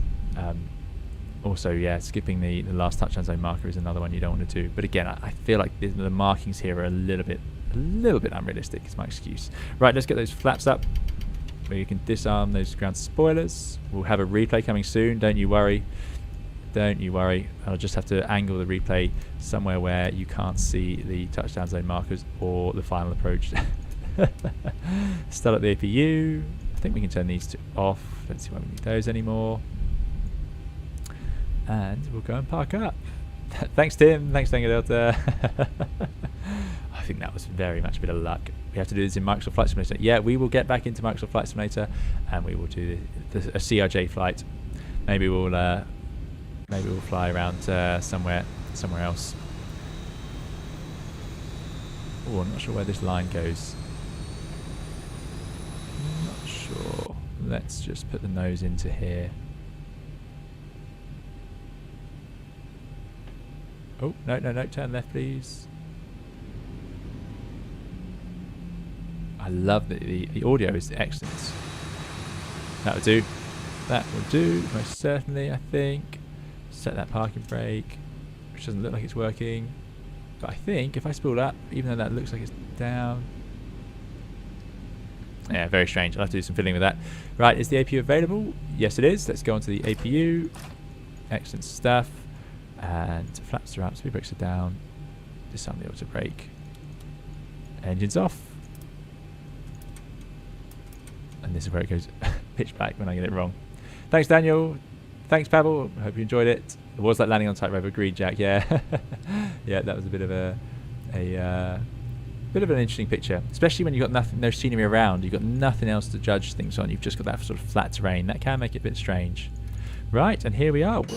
As you said, welcome to Ayers Rock Airport. Barwell says, love to see you fly into the beautiful Whitsunday is my hometown. A landing to Hamilton Island or Whitsunday Coast, flying low over the Great Barrier Reef. That sounds fantastic. I have to remember that one. Kai, thank you for coming along. I hope you're doing well, and we'll see you again soon. Let's jump into the replay. 2 hours 46. Yeah, that'll be pretty much be the length of the stream. So, yeah, it does look short. Does look small, doesn't it? So we came down into the flare. What happened? Yeah, it just worked out. Nothing too exciting there, really. Like I say, you'd normally go around if you missed the last touchdown zone marker, but I don't know. I'm not sure. Not sure. Someone can measure it, I'm sure. We were definitely high at this point, though. Or it certainly looks high. But it worked out. Thank you, Elisa Maggie. Thank you so much for your donation, your $5 donation. Elisa says, thanks for the stream as always. You're very welcome. Thank you for coming along, and thank you for supporting the channel and donating to us as always. Really, really appreciate it. Very kind. Thank you to everyone who's very kind. We've had some very generous donations. Phil Norbeck, thank you for your $5. That's very kind as well. I hope you're doing very well, and yeah, really, really appreciate it. Thank you so much. See, it looks more normal from here. There we go. Let's have a replay from here. Thanks, Dougal. Thank you so much for moderating. Thanks for your hard work and patience today, Dougal and Andy and all the moderators for coming along. Into the flare. There we go.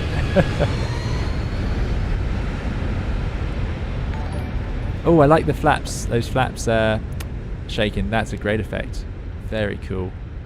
Yeah, thank you, Phil, and thank you, Elise Maggie. Thank you for those donations. Really, really appreciate it. River Visual would be cool in CRJ. Yeah, you keep the suggestions coming, and we'll have to try out more of these things. Definitely, good fun to come to a narrow runway. It's been it's definitely noticeable. Right, which wing view do we prefer? I quite like this wing view. I think. I think we'll go with this one today, though. I think I did the other view last time. So that should be final approach. Yeah, somewhere there. Right. So I'm going to say, as always, thank you all so much for coming along, and thank you for taking the time to join me for the stream today. I know it's been a bit of an interesting one, but yeah, we'll sort out Microsoft Flight Simulator and get that streaming as well. We will of course be flying an X-Plane and all the various fantastic airliners we have available to us in here, and there'll be more videos to come, including that TCA add-on video coming very soon. And I'm going to say again, thank you for the very kind donations. We have very, very generous donations today. I really, really appreciate it. Apologies if I've missed any notifications. Thank you all for your subscriptions as well. And yeah, we'll see you again in another video or live stream soon. Thank you to the moderators. Thank you for chatting and watching along. Really appreciate it. And please do keep safe. We'll see you again in another video soon. Bye-bye.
Thank you, Bacon Warrior. Thank you for your £5 donation. Really appreciate it. Bacon Warrior says, missed all the stream recently. At least I got here in time for the replay. That's indeed true. Thank you, Bacon Warrior. And thanks for supporting the channel. Good to see you here.